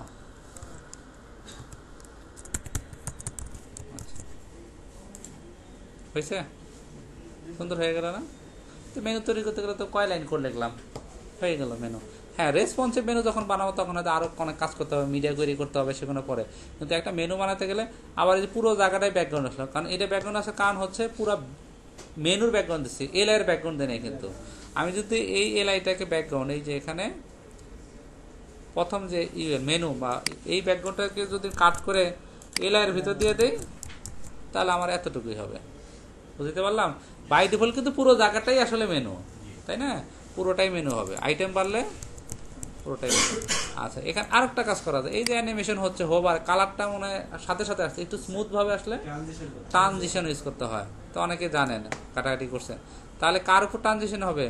এর এ লাইন এর উপরে, এ, কারণ আমি হোভার করতেছি কার উপর? এর উপর না। তাহলে এখানে ট্রানজিশন আমরা 0.5s মানে হাফ সেকেন্ড দিলাম। এখন যখন মাউস ধরবেন দেখেন আস্তে করে কালারটা লোড হচ্ছে অ্যানিমেশনের মধ্যে। এটা অ্যানিমেশন সেকশনে এই জিনিসগুলো চলে আসবে। তাহলে আমরা আজকে মেনু শিখলাম, এলআই এর ব্যবহার শিখলাম, প্র্যাকটিক্যাল ইউজ দেখলাম এলআই দিয়ে কীভাবে আমরা মেনু তৈরি করতে পারি। এরপরে আরও বিভিন্ন আইটেমের মেনু আসবে, সেগুলো আমরা আস্তে আস্তে শিখে নেব। ওকে, আমরা আজকে পরের টপিক যেটা আছে ফর্ম আজকে শিখবো। আজকে ফর্মের কাজটা শিখে নেব। আমাদের লিস্ট, এইচটিএমএল, টেবিল, ফর্ম এই তিনটা জিনিস যদি হয়ে যায়, আর বেসিক টুকটাক যে জিনিস অডিও ভিডিও তারপর কিছু ট্যাগ আছে এগুলো শিখলে এইচটিএমএল শেষ। সহজ কথা বলতে, কেউ যদি লিস্ট বানাইতে পারে, কেউ যদি টেবিল বানাইতে পারে, ফর্ম বানাইতে পারে, তার জন্য আর কোনো ওয়েবসাইট ডিজাইন করার জন্য সমস্যা নেই। তার জন্য দরকার সিএসএস। সে যদি এখন সিএসএস জানে তাহলে সে যে কোনো ওয়েবসাইট বানাতে পারবে। কারণ মূল এলিমেন্ট আমরা অলরেডি শিখে, হেডিং, প্যারাগ্রাফ হয়ে গেছে, ইমেজ হয়ে গেছে, লিঙ্ক হয়ে গেছে। আমরা লিস্ট শিখলাম, টেবিল শিখলাম, আর ফর্ম যদি শিখতে পারি আমার এইচটিএমএল শেষ। সহজ কথা। হ্যাঁ, এইচটিএমএল পড়লে আরও আপনি 6 মাস পড়তে পারবেন, আর বহুত জিনিস আছে ওইগুলো আপনার রিয়েল লাইফে এখন আপাতত লাগবে না। এখন ওই যে উইকিপিডিয়াতে যায় দেখবেন, উইকিপিডিয়াতে মধ্যে ছোটো ছোটো ট্যাগ ইউজ করছে, যে বোল্ড করছে, ইটালিক করছে, ওই জায়গায় ছোটো ছোটো ট্যাগ লাগে, তাহলে অনেক ছোটো ছোটো জিনিস ইউজ করতে হয়, সেটা আলাদা বিষয়। ওকে, আচ্ছা, ফর্ম মূলত আসলে জিনিসটা কি? আচ্ছা, যতটুকু কাজ করেছে বুঝতে পারছি আমরা। অনেকের কাছে সহজ মনে হয়েছে, অনেকের মাথার উপর দিয়ে গেছে। বাসায় যায় ঠান্ডা মাথায় কোডটা দেখবেন। আমি যে এত কোড লিখলাম একবারে লেখার চিন্তা করবেন না। আমি যে ভাঙে ভাঙে প্রথমে 3টা সিলেক্টর সাজায় নিব। ফার্স্ট কাজ কি করছিলাম? আমি লিস্ট আনইনস্টল করছিলাম আর লিস্ট স্টাইল নান করলাম। পরের কাজে কি করলাম? এলআই টেক্সট ডেকোরেশন নান করে দিলাম, হয়ে গেল। তারপরে কি করলাম? এলআইটাকে ফ্লট করলাম, ফ্লট করার পর প্যারেন্টটাকে ওভারফ্লো হিডেন করে দিলাম, কাহিনি শেষ। তারপরে প্যাডিং মার্জিন যা যা লাগে তাই করলাম। তো দেখে দেখে আস্তে আস্তে করবেন। মানে মুখস্থ বিদ্যার মধ্যে এখান থেকে সার লেগে দিচ্ছে, আমিও টাইপ করি, এখন হচ্ছে না কেন আমারটা, কিন্তু আমি বুঝা করতে হবে যে আমি কি করতে চাচ্ছি এটা। ওকে, আমরা তাহলে ফর্মে চলে যাই। ফর্ম আসলে মূলত কি? আমরা বিভিন্ন সাইডে যখন রেজিস্ট্রেশন করি, কোনো লগ ইন সাইন আপ করি, ফেসবুকে লগ ইন করেন, ফেসবুকে অ্যাকাউন্ট করে, যেমন এই যে ফেসবুকে লগ ইন করতে, রেজিস্ট্রেশন করতে গেলে কি থাকে? এরকম ফর্ম থাকে না ফেসবুকে? ফেসবুক কি করতেছে? আপনার ইউজার নেম, তারপর শিওর নেম, মোবাইল নাম্বার অথবা ইমেল নিচ্ছে, পাসওয়ার্ড নিচ্ছেন, ডেট অফ বার্থ এখান থেকে দিচ্ছেন, আপনি জেন্ডারটা সিলেক্ট করে সাইন আপ করলেন। তার মানে এই ডাটাগুলো তাদের সার্ভারে স্টোর হয়ে গেল এবং সাথে সাথে আপনাকে একটা অ্যাকাউন্ট ক্রিয়েট করার পারমিশন দিল, একটা প্রোফাইল পেজ ক্রিয়েট করে দিল। ওকে, অথবা এখানে লগ ইন করার টাইমে যখন আমি এই user name, phone number, password দিচ্ছি, সাথে সাথে এই যে আমরা রেজিস্ট্রেশন টাইমে যে ডাটা দিছিলাম, পাসওয়ার্ড দিছিলাম, তাদের এই ডাটাটা নিয়ে সার্ভারের সাথে ম্যাচ করে দেখতেছে। যদি ম্যাচ হয় তখন আপনার প্রোফাইলে অ্যাক্সেস করতে পারতেছেন। আপনার প্রোফাইলে কি অন্য কেউ অ্যাক্সেস করতে পারবে পাসওয়ার্ড ছাড়া? পারবে না। সেম আপনিও যখন পিএইচপিতে একটা অ্যাপ্লিকেশন বানাবেন, কিছু কিছু ব্লগ সাইটেও আছে যে অ্যাকাউন্ট লগ ইন করলে কিছু এক্সট্রা ফিচার পাওয়া যায়। যেমন আপনি যখন ডাইনামিক ওয়েবসাইট বানাবেন, একটা ই কমার্স সাইট বানালেন, একটা ব্লগ প্রজেক্ট বানালেন, অথবা একটা এইচআরএম সফটওয়্যার বানালেন। এখন এইচআরএম সফটওয়্যার যখন বানাচ্ছেন, এইচআরএম সফটওয়্যারের মধ্যে কী থাকে? বিভিন্ন এমপ্লয়ির হচ্ছে তাদের তথ্য, তাদের স্যালারি, তার রোল, সমস্ত কিছু থাকে। এখন এইচআরের যে কাজ, একজন এমপ্লয়ি তার কাজ এক না, তার মানে কি আমি তাকে সব অ্যাক্সেস করতে দিব? তখন কিন্তু ওই ইউজারের রোল বেস অথেন্টিকেশন থাকে, যে এই রোলের এগেইনস্টে শুধু এতটুকু পারমিশন থাকবে, কার কতটুকু অ্যাক্সেস। অ্যাপ্লিকেশন আমার একটাই, কিন্তু স্পেসিফাই রোল যখন বলে দিব, ওই রোলের যতটুকু পারমিশন দিব ততটুকুই কাজ হবে। তার মানে আমার ই কমার্স সাইটে 2টা অংশ থাকবে অ্যাট এ টাইমে, 2টা ওয়েবসাইট, একটা হচ্ছে ফ্রন্ট এন্ড ওয়েবসাইট, একটা হচ্ছে ব্যাক এন্ড। মানে কারণ হচ্ছে ফ্রন্ট এন্ডে যে প্রোডাক্ট শো হবে, ব্র্যান্ড শো হবে, ব্যাক এন্ডে সেখানে আপলোড করে দিব, প্রাইস ডিসকাউন্ট দিলে ওখান থেকে করে দিলে সাইডে চলে আসবে। এটা হচ্ছে 2টা পার্ট। ইউজার ইন্টারফেসটা যখন করব তখন কি আসবে? তখন হচ্ছে কাস্টমার থাকতে পারে, আবার কি কাস্টমাররা অর্ডার করবে, রেজিস্ট্রেশন করবে কাস্টমাররা, কারণ রেজিস্ট্রেশন ছাড়া তো লগ ইন আমি প্রোডাক্ট তাকে কিনতে দেবো না, কারণ তার তো অ্যাড্রেস দরকার। আমি তাকে ধরবো কি, ট্যাগ সে অর্ডার করে চলে যাবে, আমি অর্ডার পাঠাবো কোথায়? আপনার কাস্টমার রেজিস্ট্রেশনের সিস্টেম থাকবে, কাস্টমার রেজিস্ট্রেশন করলো, তার ওই রেজিস্ট্রেশনে এখানে এসে তার তথ্য তো পাচ্ছি, তার নাম, ইমেল, ফোন নাম্বার, তারপর ডেলিভারি অ্যাড্রেস সব কিন্তু পাওয়া যাচ্ছে।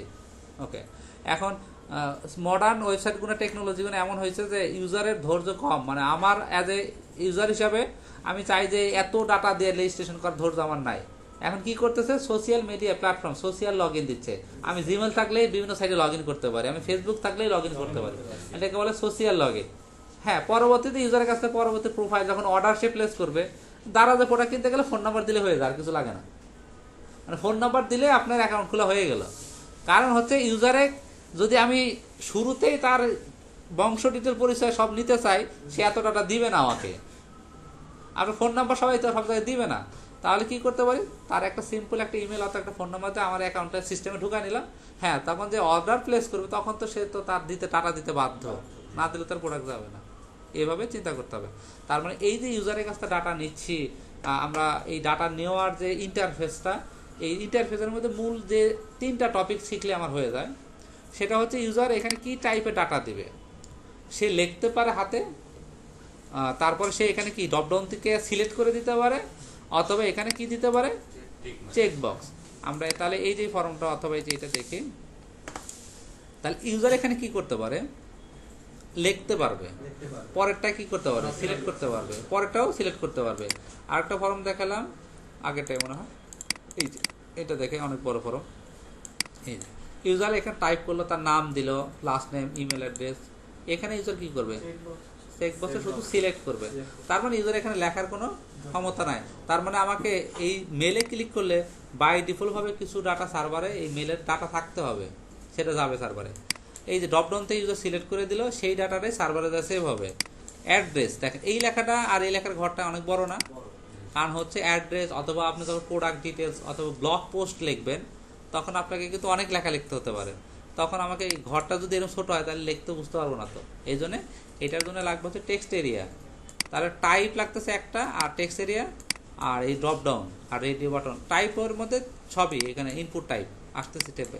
3টা জিনিস দেখলে আমার ফর্ম হয়ে যাচ্ছে। এই যে চেক বক্স দেখেন, রেডিও আবার চেক বক্সের মধ্যে পার্থক্য কি, রেডিও মানে হচ্ছে একটাই দিতে পারবে, জেন্ডারের টাইপ একটাই হবে, মেল আর ফিমেল আর আদার্স। কিন্তু চেক বক্সের ক্ষেত্রে যেমন আপনার হবিস অনেক রকম থাকতে পারে, আপনার কোয়ালিফিকেশন আমরা যখন নিচ্ছি যে আপনি এই কোর্সে অ্যাডমিশন নেওয়ার জন্য আপনার কোন কোন কোয়ালিফিকেশন দরকার, আপনি কত দূর পড়াশোনা করছেন, আপনার হাই স্কুল তারপরে গ্র্যাজুয়েশন, তাহলে আপনি যে কটা আছে ঠিক দিবেন। তার মানে এটা মাল্টিপল হতে পারে, 1টা 2টা 3টা দিতে পারে, অথবা সবটি। আর নিচের দিকে সাবমিট বাটন অথবা রিসেট বাটন। ওকে, তাহলে আমরা ফর্ম তৈরি করার জন্য সিম্পল যে জিনিসটা, ফর্ম ট্যাগের শুরু এবং শেষ আমরা কি করতে পারি, ফর্ম ট্যাগের শুরু এবং শেষ। ওকে, যেমন আমার এখানে একটা ফর্ম আছে, এই ফর্মটাই আমি রান করে বুঝাই দিই, আপনারা নিজেরা প্র্যাকটিস করেন। যেমন ইউজারের কাছ থেকে আমি এখানে সিম্পল HTML ফর্ম নিছি, এখানে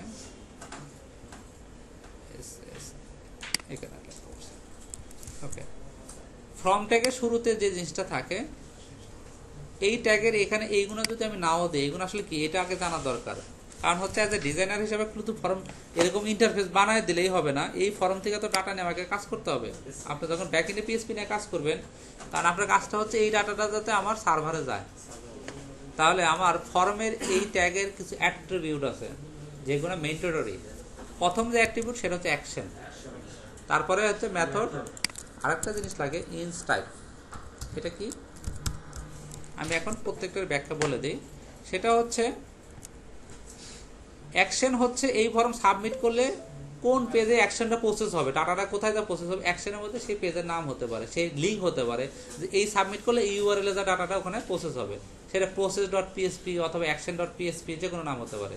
হ্যাঁ, সেটা PHP হতে হবে এমন না, যারা জাভা নিয়ে কাজ করে তারা জাভা জেএসপিতে হবে, যারা ASP.NET করে তাদের অ্যাকশনটা আসবে, কিন্তু অ্যাকশনটা লাগবেই, এটা মনে রাখেন, অ্যাকশনটা মাস্ট। ওকে, হ্যাঁ, আবার যদি আমি এই ফরম্যাটটা অ্যাজাক্সের মাধ্যমে নেই, যে করি অ্যাজাক্স অথবা জাভাস্কে অ্যাজাক্সের মাধ্যমে নেই, তখন আমার অ্যাজাক্স না, মানে এটা না হলেও চলবে, অ্যাকশন না হলেও সমস্যা নেই, ওটা হচ্ছে সার্ভারে হচ্ছে অ্যাজাক্সে হয়ে যাবে, তখন অ্যাকশন না দিলেও হয়। ওকে, মেথড কি কাজ করে, এই মেথড প্রপার্টির ভ্যালু হচ্ছে দুইটা, একটা হচ্ছে গেট মেথড, একটা হচ্ছে পোস্ট মেথড। পিএসপি তো আপনারা যখন ডাটা গেট করবেন এর মধ্যে দুইটা মেথড আছে, একটা গেট মেথড, একটা হচ্ছে পোস্ট মেথড। এখন এই দুইটা মেথডের পার্থক্যটা কি? পার্থক্য হচ্ছে আমরা যখন গুগলে সার্চ করি, হ্যাঁ এই যে এখানে সার্চ করলাম HTML, এই যে একটা রিকোয়েস্ট পাঠালাম না সার্ভারে, তখন HTML লিখে সাবমিট করছি, গুগলে সার্ভারে চলে গেছে HTML কথাটা। এই দেখেন এখানে বলে দিছে সার্চ হোয়াট কোয়েরি, মানে আমি সার্চের মধ্যে কোন কোয়েরি করতেছি, আমি কোয়েরি করতেছি হচ্ছে HTML। বাকিটা সে গুগল সার্ভার থেকে গেট মেথডে সব ডাটা উঠে নিয়ে আসছে। আইনে এই HTML রিলেটেড যত ডাটা আছে আমাকে এখন এখানে কি দেখাচ্ছে, এটা হচ্ছে তাদের ইন্টারফেস। এখন এক একটা দেখানোর ইন্টারফেস এক এক রকম হতে পারে, তাই না? লুকিং সেটা আলাদা হিসাব। তার মানে আমি সার্ভারে একটা রিকোয়েস্ট পাঠাইছি, কোয়েরি করছি, সেই কোয়েরি অনুসারে ডাটা নিয়ে আসছে। তার মানে এই যে কোয়েরি পাঠায় এটা কিন্তু গেট মেথডে ডাটা চলে আসলো, বা গেট হতে পারে পোস্ট হতে পারে, যাই হোক। তো গেট মেথডে ডাটা পাঠালে আপনি এখানে যা দিচ্ছে সব ইউআরএল দেখা যায়। এই যে এখানে গেট, এই ডাটাটা যখন সাবমিট করছি এটা গেট মেথডে সাবমিট করছি, এই জন্য আমার লেখাটা HTML কথাটা এখানে দেখা যাচ্ছে। আমি যদি এখানে পাসওয়ার্ড লিখি, এই দেখেন পাসওয়ার্ড কথাটা দেখা যাচ্ছে এখানে, তার মানে গেটে সাবমিট করতেছি। আর যদি এই ডাটাটা পোস্টে নিত তাহলে এখানে আর দেখা যেত না। এবং হচ্ছে ফর্ম থেকে যখন আপনি ডাটা পাঠাবেন সেটা অবশ্যই কি হবে, পোস্ট মেথড হতে হবে। পোস্টের ডাটা আমি এখানে পাসওয়ার্ড লিখলাম, সাবমিট করলাম, এখানে সব দেখা গেল, তাহলে তার সিকিউর থাকলো না। এই জন্য, এবং লিমিটেশন আছে, গেট মেথডে অল্প ডাটা পাঠানো যায়, লিমিটেশন আছে, ম্যাক্সিমাম ডাটা পাঠানো যায় না, কিন্তু পোস্টে আনলিমিটেড ডাটা তারপরে পাঠানো যায়। ওকে, তাহলে আমরা এইটার ব্যবহার শিখলাম। আচ্ছা, তাহলে এইটার কাজটা কি? ইনস্ক্রিপশন টাইপ বা ইনস টাইপ, ইনক্রিপশন টাইপ বলা হয় মাল্টিপার্ট স্ল্যাশ ফর্ম ডাটা। এটা কেন দেওয়া হয়? যদি আমার ফর্ম থেকে কোনো ফাইল আপলোডের অপশন থাকে, আমরা ইমেজ আপলোড করি না, ইমেজ আপলোড হতে পারে, হ্যাঁ এই যে এখানে ফাইল আপলোডের অপশনটা নাই, আমরা এখানে যদি দিয়ে দিই হবিজের পরে ইনপুট টাইপ ফাইল, এটা দিলে হবে, নেম হচ্ছে ইমেজ,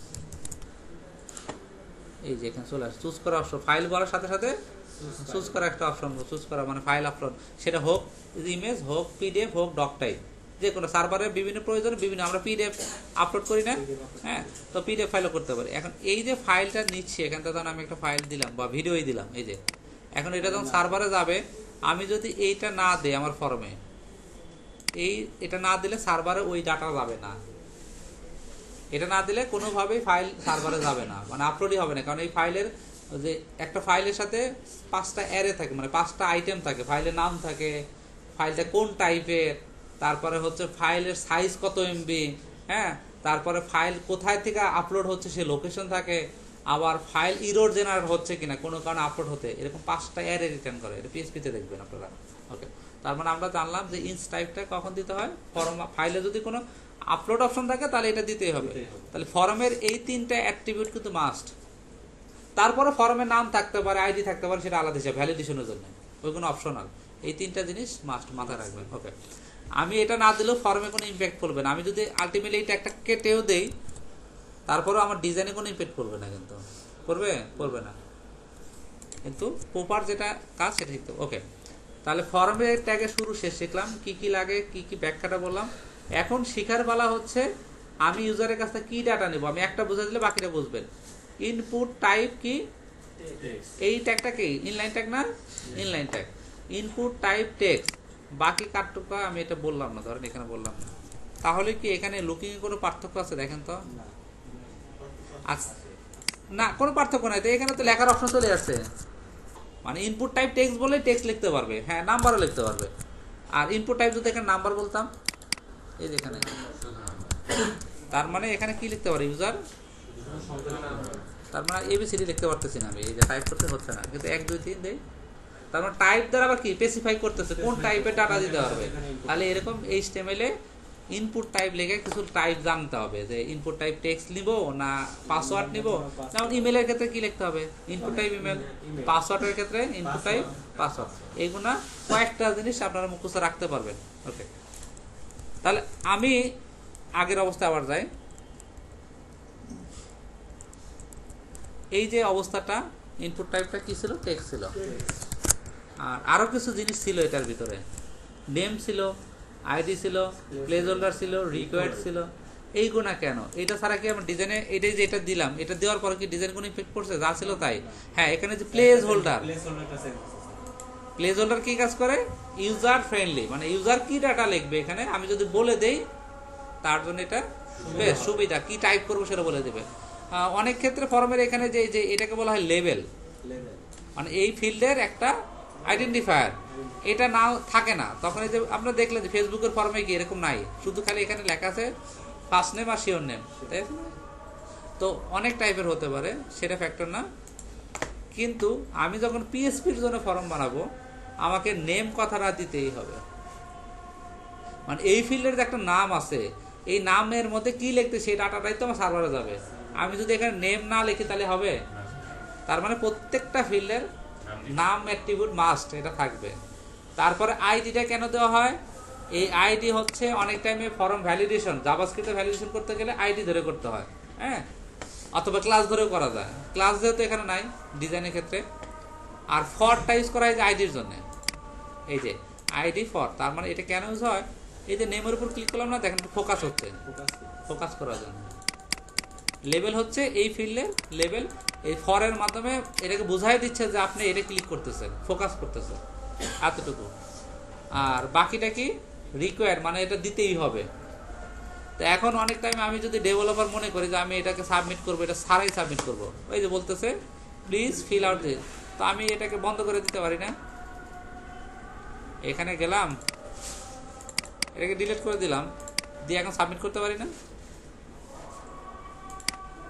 সাবমিট করতে পারবো? রিলোড নিচে থেকে আবার আসছে, কিন্তু এভাবে কিন্তু সাবমিট করা যায়। কিন্তু তার মানে হচ্ছে আমার ভ্যালিডেশন দুইভাবে হতে পারে, ক্লায়েন্ট সাইড, সার্ভার সাইড। শুধু রিকোয়ার্ড দিলেই ভ্যালিডেশন হবে এমন না, হ্যাঁ রিকোয়ার্ড দিলে ইউজারে বলতেছে যে ডাটা দেন, কিন্তু বাকিটা আমাকে জাভাস্ক্রিপ্টে ভ্যালিডেশন করতে হবে, আবার সার্ভার সাইডেও ভ্যালিডেশন করতে হবে যখন আপনি প্রজেক্টে কাজ করবেন। ওকে, এই একটা লাইনের কোড বুঝতে পারছি, প্রত্যেকটা অ্যাক্টিভিটির ব্যাখ্যা বুঝতে পারছি আমি। এই যে এখানে যে টাইপ বললাম, টাইপ টেক্সট হোক, ইমেল হোক, পাসওয়ার্ড হোক, ফাইল হোক, সেটা বললেন কোন টাইপ। তারপরে নেমটা কিন্তু ম্যান্ডেটরি লাগবে, আইডি হচ্ছে লেভেলের জন্য এখানে যেটা বললাম সেইটা, আর প্লেস হোল্ডার হচ্ছে ইউজারে বোঝানোর জন্য কি লিখবেন, আর রিকোয়ার্ড বললে সেটা হচ্ছে তাকে পূরণ করতে হবে, না না দিয়ে যাইতে পারবেন এরকম কিছু। ওকে, এতটুকু যদি বলি এখন আপনারা ফর্ম বানাইতে পারবেন। আচ্ছা, এখানে আর বোঝার মতো কি ছিল? এই যে রেডিও বাটনের ক্ষেত্রে কি থাকে, এখানেও টাইপ রেডিও, আর নেমের ক্ষেত্রে কমন নেম, জেন্ডার। আপনি যদি এই জেন্ডারের জায়গায় দুইটা নাম দেন তাহলে দুইটাই সিলেক্ট করতে পারবে সে, নাম একটা। আর এখানে আরেকটা জিনিস মিসিং হয়েছে, ভ্যালু নামে একটা অ্যাট্রিবিউট আছে। ভ্যালু, ভ্যালুটা কি? আমি যদি এখানে ডিফল্ট ভ্যালু আমার নাম লিখে দেই তাহলে এই নেম ফিল্ডে দেখেন আমার নামটা এখানে প্রিন্ট হয়ে গেল, তার মানে আমার এটা ডিফল্ট। তো ইউজার তো এখানে লিখবে, এখানে তো আমার ডিফল্ট দেওয়ার দরকার নাই। কিন্তু রেডিওর ক্ষেত্রে কি ইউজার লিখতে পারে? তাহলে আমাকে ডিফল্ট ভ্যালু দিতে হবে। টেক্সটের ক্ষেত্রে, ইমেলের ক্ষেত্রে, পাসওয়ার্ডের ক্ষেত্রে ডিফল্ট দেওয়ার দরকার নাই, মানে ভ্যালু ঘর এটা না দিলেও কোনো সমস্যা নাই, মানে এই অ্যাট্রিবিউট এখানে ইউজ করলেও সমস্যা নাই। হ্যাঁ, এই অ্যাট্রিবিউটটা কখন ইউজ হবে? যখন আপনারা সার্ভার সাইডে ডাটা এডিট ফর্ম বানাবেন না, তখন ভ্যালু ফিল্ডে ডাটা ভ্যালু করে দিতে হবে, আগে কোন ডাটা ছিল সেটা এডিট করো, তখন লাগবে, এখন লাগবে না। কিন্তু রেডিও বাটনের ক্ষেত্রে কিন্তু আমাকে ভ্যালু ঠিকই দিতে হবে, কারণ ইউজার তো এখানে লিখতে পারে না, ইউজার শুধু সিলেক্ট করতে পারে, তাই না? এবং এখানে যে লেবেলের আইডি ইউজ করছে, এটা সুবিধাটা হচ্ছে আমি যদি লেবেল ইউজ না করতাম, এই যে মেলে ক্লিক করার সাথে সাথে দেখেন ঘরে টিক বসে গেল। এই যে আমি যদি লেবেলে না দিতাম তাহলে ইউজারের এই ঘরের মধ্যে টিক দিতে হইতো। একটু প্র্যাকটিক্যালি দেখাই। এই যে ধরেন আমি এখানে এই যে আইডি নিচ্ছি না, আইডি অন্য নাম দিলাম বা আইডি দিলাম না এখানে, এখন মেলে সারাদিন ক্লিক করলেও মেল ভ্যালুটা সিলেক্ট হবে না, হয় এখন তো ঘরটা সিলেক্ট হচ্ছে না, আমার এখানে যা করতে হচ্ছে। কিন্তু এইটা আবার যে লেবেল করা আছে, লেখার উপর ক্লিক করলেই ফিল হতে, তার মানে আমার কাজটা হবে ইউজার ফ্রেন্ডলি, আমি যাই করি না কেন সেটা হতে হবে ইউজার ফ্রেন্ডলি। তাহলে আমরা রেডিওর ক্ষেত্রে এটা দেখলাম। চেক বক্সের ক্ষেত্রেও ইনপুট টাইপ কি? ইনপুট টাইপ চেক বক্স, আর নাম কিন্তু এক, প্রত্যেকটা নাম এক, প্রত্যেকটার আইডি এখানে লেভেলের জন্য আইডি আলাদা, আর কি দিতে হবে? ভ্যালু। তার মানে আমি এখানে ইউজার, ক্রিকেট, ফুটবল, ট্রাভেলিং, একটা, দুইটা, তিনটা দিতে পারে, যে কোনো একটা দিতে পারে, দুইটা দিতে পারে, তিনটা দিতে পারে। ক্লিয়ার? ওকে, এখানে তাহলে আমরা কি দিলাম? ভ্যালু দিয়ে দিলাম। আচ্ছা, এরপরে ড্রপ ডাউনের জন্য কি ইউজ করতে হয়? সিলেক্ট, সিলেক্টের ভিতরে অপশন, অপশনের ক্ষেত্রেও ভ্যালু দিতে হয়, কারণ প্রত্যেকটা অপশন ইউজার যদি 1 সিলেক্ট করে তাহলে ডাটাবেজে ভ্যালু হিসেবে কি যাবে? 1 যাবে। তাহলে আমাকে তিনটা জায়গায় রেডিও বাটন, চেকবক্স আর হচ্ছে অপশনের ক্ষেত্রে কি করতে হয়? ভ্যালু সেট করে দিতে হয়। হ্যাঁ, আচ্ছা, আর একটা জিনিস টেক্সট এরিয়া, যখন অনেক লেখা লিখতে হয় তখন কি লিখতে হয়? Text area. টেক্সট এরিয়ার জন্য টেক্সট এরিয়ার ভিতরে এখানে নাম হবে, আমি নামটা দিই নি, sorry, address, ADDRE address. Place holder দরকার নাই, দিলে দিতে পারেন।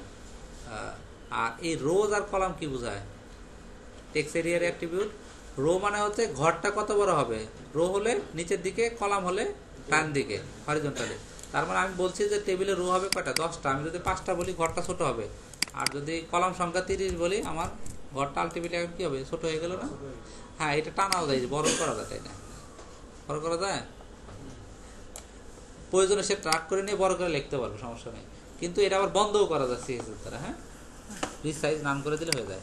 ওকে, ইনপুট টাইপ ফাইল দেখলাম। এই তো মোটামুটি ফর্ম। ফর্মের জন্য এতটুকু করে ট্যাগ শিখলেই আমার ফর্ম বানাতে পারবো আমরা, খুব সহজ। তো আপনারা এখন একটা এই রেজিস্ট্রেশন ফর্ম বানায় ফেলে দেন, এই ফর্মটাই তৈরি করবেন সবাই। হ্যাঁ, আপনার যেভাবে ডাটা যাচ্ছে সেভাবে প্রেজেন্ট করেন, এই ফর্মটা তৈরি করে ফেলে দেন আপনারা। এখন এটা করেন, এরকম ফর্ম এখন তৈরি করতে পারেন। এখানে কি লাগবে আমারে বলেন? এটার জন্য ইনপুট টাইপ কি লাগবে? টেক্সট। এইটার জন্য টেক্সট। এখানে কোনো লেভেল আছে না, শুধু প্লেস হোল্ডার আছে। তার মানে আমরা একটা ফর্ম ট্যাগ নিব, ফর্ম ট্যাগের ভিতরে একটা পি নিব। এগুলো আলাদা আলাদা না, নিচে নিচে না, তাই ইনপুট তো সব এক লাইনে চলে আসবে। তাহলে আমার এখানে একটা পি হবে, প্রথম পি এর মধ্যে 2টা ইনপুট, পরের পি এর মধ্যে একটা ইনপুট। এই ইনপুটটা কি হবে? ইনপুট টাইপ ইমেল, ইমেল অথবা ফোন নাম্বার, আমরা ইমেলই দিব এখানে। তারপরটা ইনপুট টাইপ কি হবে? পাসওয়ার্ড। পরে আরেকটা অপশন, আরেকটা পি নেব, পি এর ভিতরে কি নেব? ড্রপ ডাউনের জন্য কি সিলেক্ট অপশন, প্রথমটার জন্য কি আসবে? ডে। আবার আরেকটা কপি করব, ওটার জন্য কি মান্থ, আরেকটা থাকবে ইয়ার। এখানে অল্প কিছু, একটা দুইটা ড্রপ ডাউন দেন, বেশি দেওয়ার দরকার নেই। আপনার 30টা ড্রপ ডাউন এখানে বানানোর দরকার নেই, একটার মধ্যে 2টা করে। পরেরটা কি আসবে? Input type, input type radio button. তার মানে নেম থাকবে জেন্ডার, মেল ফিমেল আদার্স। আর একটা বাটন, বাটন টাইপ সাবমিট হবে, বাটন অথবা ইনপুট টাইপ সাবমিট, এটা দুইভাবে করা যায়। সাবমিটের এই কাজটা ইনপুট টাইপ সাবমিট অথবা বাটন টাইপ।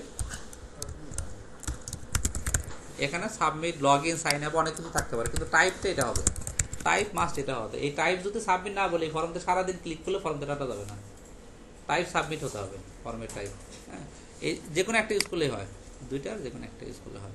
ওকে, আমরা এটাকে আপাতত রিসেট করতে পারি, রিসেট বাটন দিতে পারি, রিসেট এটাও করা যায়। মানে রিসেট মানে হচ্ছে লিখতে গিয়ে আপনার কোনো কিছু লিখলেন রিসেট দিলেন, ক্লিয়ার হয়ে গেল, এই জন্য রিসেট বাটন। সবাই তাহলে এই ফর্মটা করেন।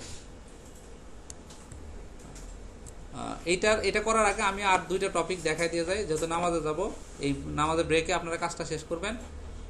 আজকের টপিকের আর ছোট 2টা টপিক আছে, ছোট টপিক 2টা আলোচনা করে দিই। যদিও আমি আর একটা ক্লাস নিব HTML এর, 2টা ক্লাস আসলে শেষ হবে না। HTML মেটা, এই যে একটু আগে আমি যখন শুরু করছিলাম, যে একটা ওয়েব পেজ যখন নেই, যে গ্যালারির ভিতরে দেখেন এখানে মেটা কার্ড সেট, প্রথম ক্লাস আলোচনা করছিলাম। এটা কাজ হচ্ছে ইউনিকোড সাপোর্ট দেওয়া আমার ওয়েব পেজে। এই যে মেটা দেখেন এখানে HTTP ইকুইভ্যালেন্ট কোন, এই যে আমার এই ওয়েব পেজটা ইন্টারনেট এক্সপ্লোরার ব্রাউজার বা অথবা এজ ব্রাউজার ক্যাপাবিলিটি কিনা এটা সাজেস্ট করে। মেটা নেম ভিউপোর্ট কন্টেন্ট উইথ সমান ডিভাইস উইথ ইনিশিয়াল। তার মানে এই মেটা ট্যাগ যদি আমার ওয়েব পেজে না থাকে, তাহলে আমি রেসপন্সিভ করতে পারবো না। এটা না থাকলে আমার রেসপন্সিভ হবে না। এরকম আরও কিছু মেটা ট্যাগ আছে, যেমন হচ্ছে মেটা কিওয়ার্ড, মেটা ডিসক্রিপশন। যারা এসইও করে না, গুগল এসইও করতে গেলে এই ট্যাগগুলো লাগে, সেটার জন্য মূলত আসলে আমাদের মেটা ট্যাগ পেয়েছি। মেটাটা আসলে কি, আমরা যখন গুগলে সার্চ করি না, তো এই যে এটা হচ্ছে মেটা টাইটেল। হ্যাঁ, আর এই যে লেখা আসতেছে, আমরা পিপল অ্যান্ড টেক যখন গুগলে সার্চ করতেছি, দেখেন পিপল অ্যান্ড টেক সার্চ করার সাথে সাথে গুগলে দেখেন এখানে পিপল এর ডোমেন আসছে, এখানে কি পিপল অ্যান্ড টেকের টাইটেলের মধ্যে তারপর প্রতিষ্ঠানের নাম চলে আসছে। তারপর দেখেন এখানে একটা বর্ণনা আসছে না, আবার কিছু পেজের লিঙ্ক চলে আসছে। ভালো কথা, আমি এটাকে লিঙ্ক করে ক্লিক করি, আর এটার এসইওতে আমি ভিউ সোর্স করি। যে লেখাটা ওখানে দেখলেন, এখন এখানে যায় দেখেন এখানে কি পাইছি, ডোমেনের নাম পাইছি না, people and tech leader IT training institute job placement. জানতো এখানে আছে নাকি টাইটেলের ভিতরে, ওই যে পেজের যে টাইটেল ছিল, পেজের টাইটেল, এখানে অনেক কোড আছে।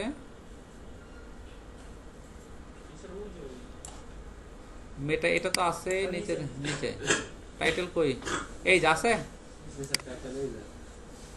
গুগলে যখন সার্চ করতেছি এটাই কিন্তু আমার এখানে দেখাচ্ছে যে টাইটেল আছে আর এই যে ডিসক্রিপশন পিপল অন পিআইটি যে গ্লোবাল হেডা global leader in IT training job placement এটা কোথায় আছে আপনার ভিউ সোর্সে চলে যান এই যে মেটা কিওয়ার্ড আছে এখন তো মেটা ডিসক্রিপশন এই যে মেটা ডিসক্রিপশন পিপল এন্ড টেক পাইছি তার মানে আমি এই যে ডিসক্রিপশনে বলে দিছি আর এই যে কিওয়ার্ড মানে গুগল আপনি কি দ্বারা সার্চ করবেন কারণ পিপল দ্বারা সার্চ করলে আসতে পারে পিপল এন্ড টেক লেখা সার্চ করলে আসবে ট্রেনিং লেখা সার্চ করে এটা এসইও এখন এসইওটা আসলে অনেক চ্যালেঞ্জিং গুগল হচ্ছে আসলে টাকা দিলে এখন গুগল হচ্ছে টাকা দিলে কারণ একই জিনিস সবাই তো সামনে আসার চেষ্টা করে এসইওটা খুবই চ্যালেঞ্জিং মানে আপনাদের র্যাঙ্কিং 1 থাকবেন এটা বলা মুশকিল কারণ কখন কার্ডটা এসইও করে সামনে নিয়ে আসবে গুগলকে এখন টাকা দিলে ওরা প্রায়োরিটি বেসিসে করে অনেক ক্ষেত্রে কিছু সার্ভিস যারা টাকা দেয় তারা করে তার মানে হচ্ছে র্যাঙ্কিং এ 1 নম্বর থাকাটা অনেক চ্যালেঞ্জিং তারপর যারা এসইও নিয়ে কাজ করে তারা জানে কিছু কিছু জিনিস আছে যেটা হয়তো 1 2 3 এর মধ্যে থাকবে এরকম সার্চিং এর ক্ষেত্রে হ্যাঁ রিকোয়ারমেন্ট থাকে তার মানে এই যে কিওয়ার্ডগুলো কিন্তু বলে দিছি এইটাইগুলো মানে গুগল যখন সার্চ করতেছি তখন এই রিলেটেড ডাটা যখন তাদের সার্ভারে পাচ্ছে তখন এই ওয়েবসাইটটাকে সামনে নিয়ে চলে আসতেছে তার মানে আমার ওয়েব পেজ যখন বানাবো আমাকে অবশ্যই মেটা নিয়ে কাজ চিন্তা করতে হবে মোটামুটি কমন যে মেটা ট্যাগগুলো থাকে এই যে আমি যেটা নিছি এটা আছে এখন মেটার আরও কিছু ট্যাগ আছে আমি যদি এখানে যাই তাহলে মেটার ডিসক্রিপশন আমরা বললাম যে মেটা হচ্ছে সিঙ্গেল ট্যাগ সবটি মেটাই সিঙ্গেল ট্যাগ আমরা যদি মেটার ট্যাগগুলো দেখি দেখেন এখানে কিওয়ার্ড এই যে বললাম তার ডেসক্রিপশন আবার অথর থাকতে পারে মানে এই পেজটা কে তৈরি করছে তার নাম থাকতে পারে হ্যাঁ যে তৈরি করছে তার নাম তারপরে রিফ্রেশ এইটাদের মানে হচ্ছে কোনো কোনো ওয়েবসাইটে যেমন বিডি নিউজ 24 গেলে দেখবেন যে 30 সেকেন্ড পর পর ওয়েব পেজ অটোমেটিক রিলোড নেয় কারণ হচ্ছে তারা অ্যাডগুলোকে লোড করে একটু পর অটোমেটিক পেজ লোড নিচ্ছে কিছুই করে না ওই লোড মানে অ্যাড লোড করার জন্য মূলত এই কাজটা করে যে রিফ্রেশ কন্টেন্ট এইচটিটিপি করবেন রিফ্রেশ তারপরে যে ভিউ পোর্ট এটা ছাড়া রেসপন্সিভ কাজই করবে না হ্যাঁ এটা লাগবে তারপরে নিচের দিকে আমি একটা লিঙ্ক দিছি রেফারেন্সে দেখেন এখানে এই পেজটাকে রান করি গুগলের একটা অথবা গিটহাবের একটা লিঙ্ক দিছি যে মেটার কত ট্যাগ হতে পারে এই যে রেফারেন্স লিঙ্ক 1 নম্বর লিঙ্কে যখন যাচ্ছি দেখেন মেটা ট্যাগ দ্যাট গুগল আন্ডারস্ট্যান্ড মানে গুগল কোন কোন ট্যাগ বুঝে মেটার জন্য এই যে একটা ভিডিও আছে আপনারা প্রয়োজন দেখে নেন দেখেন এই যে এদিকে প্রত্যেকটা ট্যাগের ডিসক্রিপশন সম্পর্কে আলোচনা করা আছে কোনটার কি কাজ তো ভিডিওটা দেখে বুঝতে পারবেন এখানে আরেকটা লিঙ্ক আছে 2 নম্বর লিঙ্ক মেটার যত লিঙ্ক আছে দেখেন কত মেটা ট্যাগ আমি নিজেও সব ইউজ করি নি কোনোদিন কারণ এতগুলো লাগে না তারপরেও দেখেন মেটা ট্যাগের অবস্থা দেখেন ওপেন গ্রাফ বিভিন্ন এই কাস্টম মেটা ক্লায়েন্ট আইডি অ্যাপেলের কিছু মেটা ট্যাগ আছে অ্যাপেল নিয়ে কাজ করার জন্য এক ডিভাইস বেস ইন্টারনেট এক্সপ্লোরারের জন্য মেটা ট্যাগ আছে অনেক লিঙ্ক ট্যাগ একটু বাসায় এগুলো একটু দেখে নেন লিঙ্ক সোর্স দেওয়া আছে বাসায় দেখে কিন্তু আমি নিজে কিন্তু সব আমি বললাম যে আমার সব ইউজ করা হয়নি এখানে দরকারও পড়ে না প্রয়োজনে একটু গোল করে দেখে নিন আচ্ছা তাহলে মেটা সম্পর্কে আমরা জানলাম যে আমার ওয়েব পেজের হেডারে কিছু কমন জিনিস যেটা এসইও করতে সবসময় লাগে সেই জিনিসগুলো বিশেষ করে ওই যে 3টা আমাদের পিপল থেকে সাইডে যে কোডটা দেখছি না এই কোডটা হলেই হয়ে যাবে আপনার মেটা টাইটেল কিওয়ার্ড আর হচ্ছে ডিসক্রিপশন অথর দিলে দিতে পারেন আচ্ছা আর একটা ছোট্ট জিনিস শিখাই দেয় যেটাতে ফর্ম যেহেতু শিখলেন এই জিনিসটা অনেক হেল্পফুল কাজে লাগে আমি যেমন এখানে টাইপ করতেছি না দেখেন ঢাকার এখানে মানে মাউস নিয়ে আসলে কিছুই নাই যখন এখানে আসলাম ক্লিক করার সাথে সাথে টোটাল একটা শিট চলে আসলো ঢাকা রাজশাহী রংপুর মানে এটাকে বলা হয় ডেটা লিস্ট এটাকে বলা হয় হচ্ছে অটো সাজেশন আমরা কোনো একটা ওয়েবসাইটে যখন কোনো কিছু টাইপ করি দাঁড়াতে গেলে প্রোডাক্ট টাইপ করার সাথে কি চলে আসে অটো সাজেস্ট চলে আসে এরকম অটো সাজেশনের জন্য যে করে প্লাগইন পাওয়া যায় সেম কাজটা আবার আপনি HTML ডাটা লিস্ট দ্বারা করতে পারেন ডাটা লিস্ট নামে একটা অপশন আছে সেই জিনিসটা কিভাবে করে দেখেন এখানে ইনপুট টাইপ কি ডিভিশন টেক্সট ইনপুট টাইপ এখানে ডিভিশন এবং ডিস্ট্রিক্ট নামে কি আছে দুইটা লিস্ট আছে এই যে এখানে কিন্তু লিস্টের কথা বলছি কি বলছি লিস্ট ওকে আমরা এখানে দেখেন একটা ডেটা লিস্ট নামে একটা ট্যাগ নিছি এটার মধ্যে কি দিছে আইডি দিছে ডিভিশন এই আইডিটা এখানে কি হিসাবে আসছে লিস্ট হিসাবে চলে গেছে আর এটার ভিতরে যে অপশন ওই যে সিলেক্ট অপশন না কিন্তু ডেটা অপশন এটা লিস্ট অপশন এইটার ভিতরে দেখেন এই যে এই জিনিসগুলো ভ্যালু হিসেবে অটোমেটিক সাজেশন চলে যাচ্ছে মানে আমি ডিভিশনে কিছু টাইপ করলে এখান থেকে যে ডাটা আছে সেইটাই এখানে কি দিচ্ছে হিংস দিচ্ছে হ্যাঁ এইটাকে বলা হয় ডেটা লিস্ট মানে এইভাবে ডেটা সাজায় রাখলে আপনি ইউজার যখন এখানে যাচ্ছে টাইপ করতেছে অটোমেটিক তাকে সাজেশন করতেছে, ক্লিক করার সাথে সাথেই তাকে সাজেশন দিচ্ছে আপনি কী করবেন। এইটার জন্য একটা প্লাগইন আছে অটো সাজেশন, যে কোয়েরি অটো সাজেশন লিখলেও চলে আসে, যে কোয়েরি পিএসপি এটা ডাইনামিক করা যায় আর কি, ডাটাবেস থেকে ডাটা নিয়ে আসে।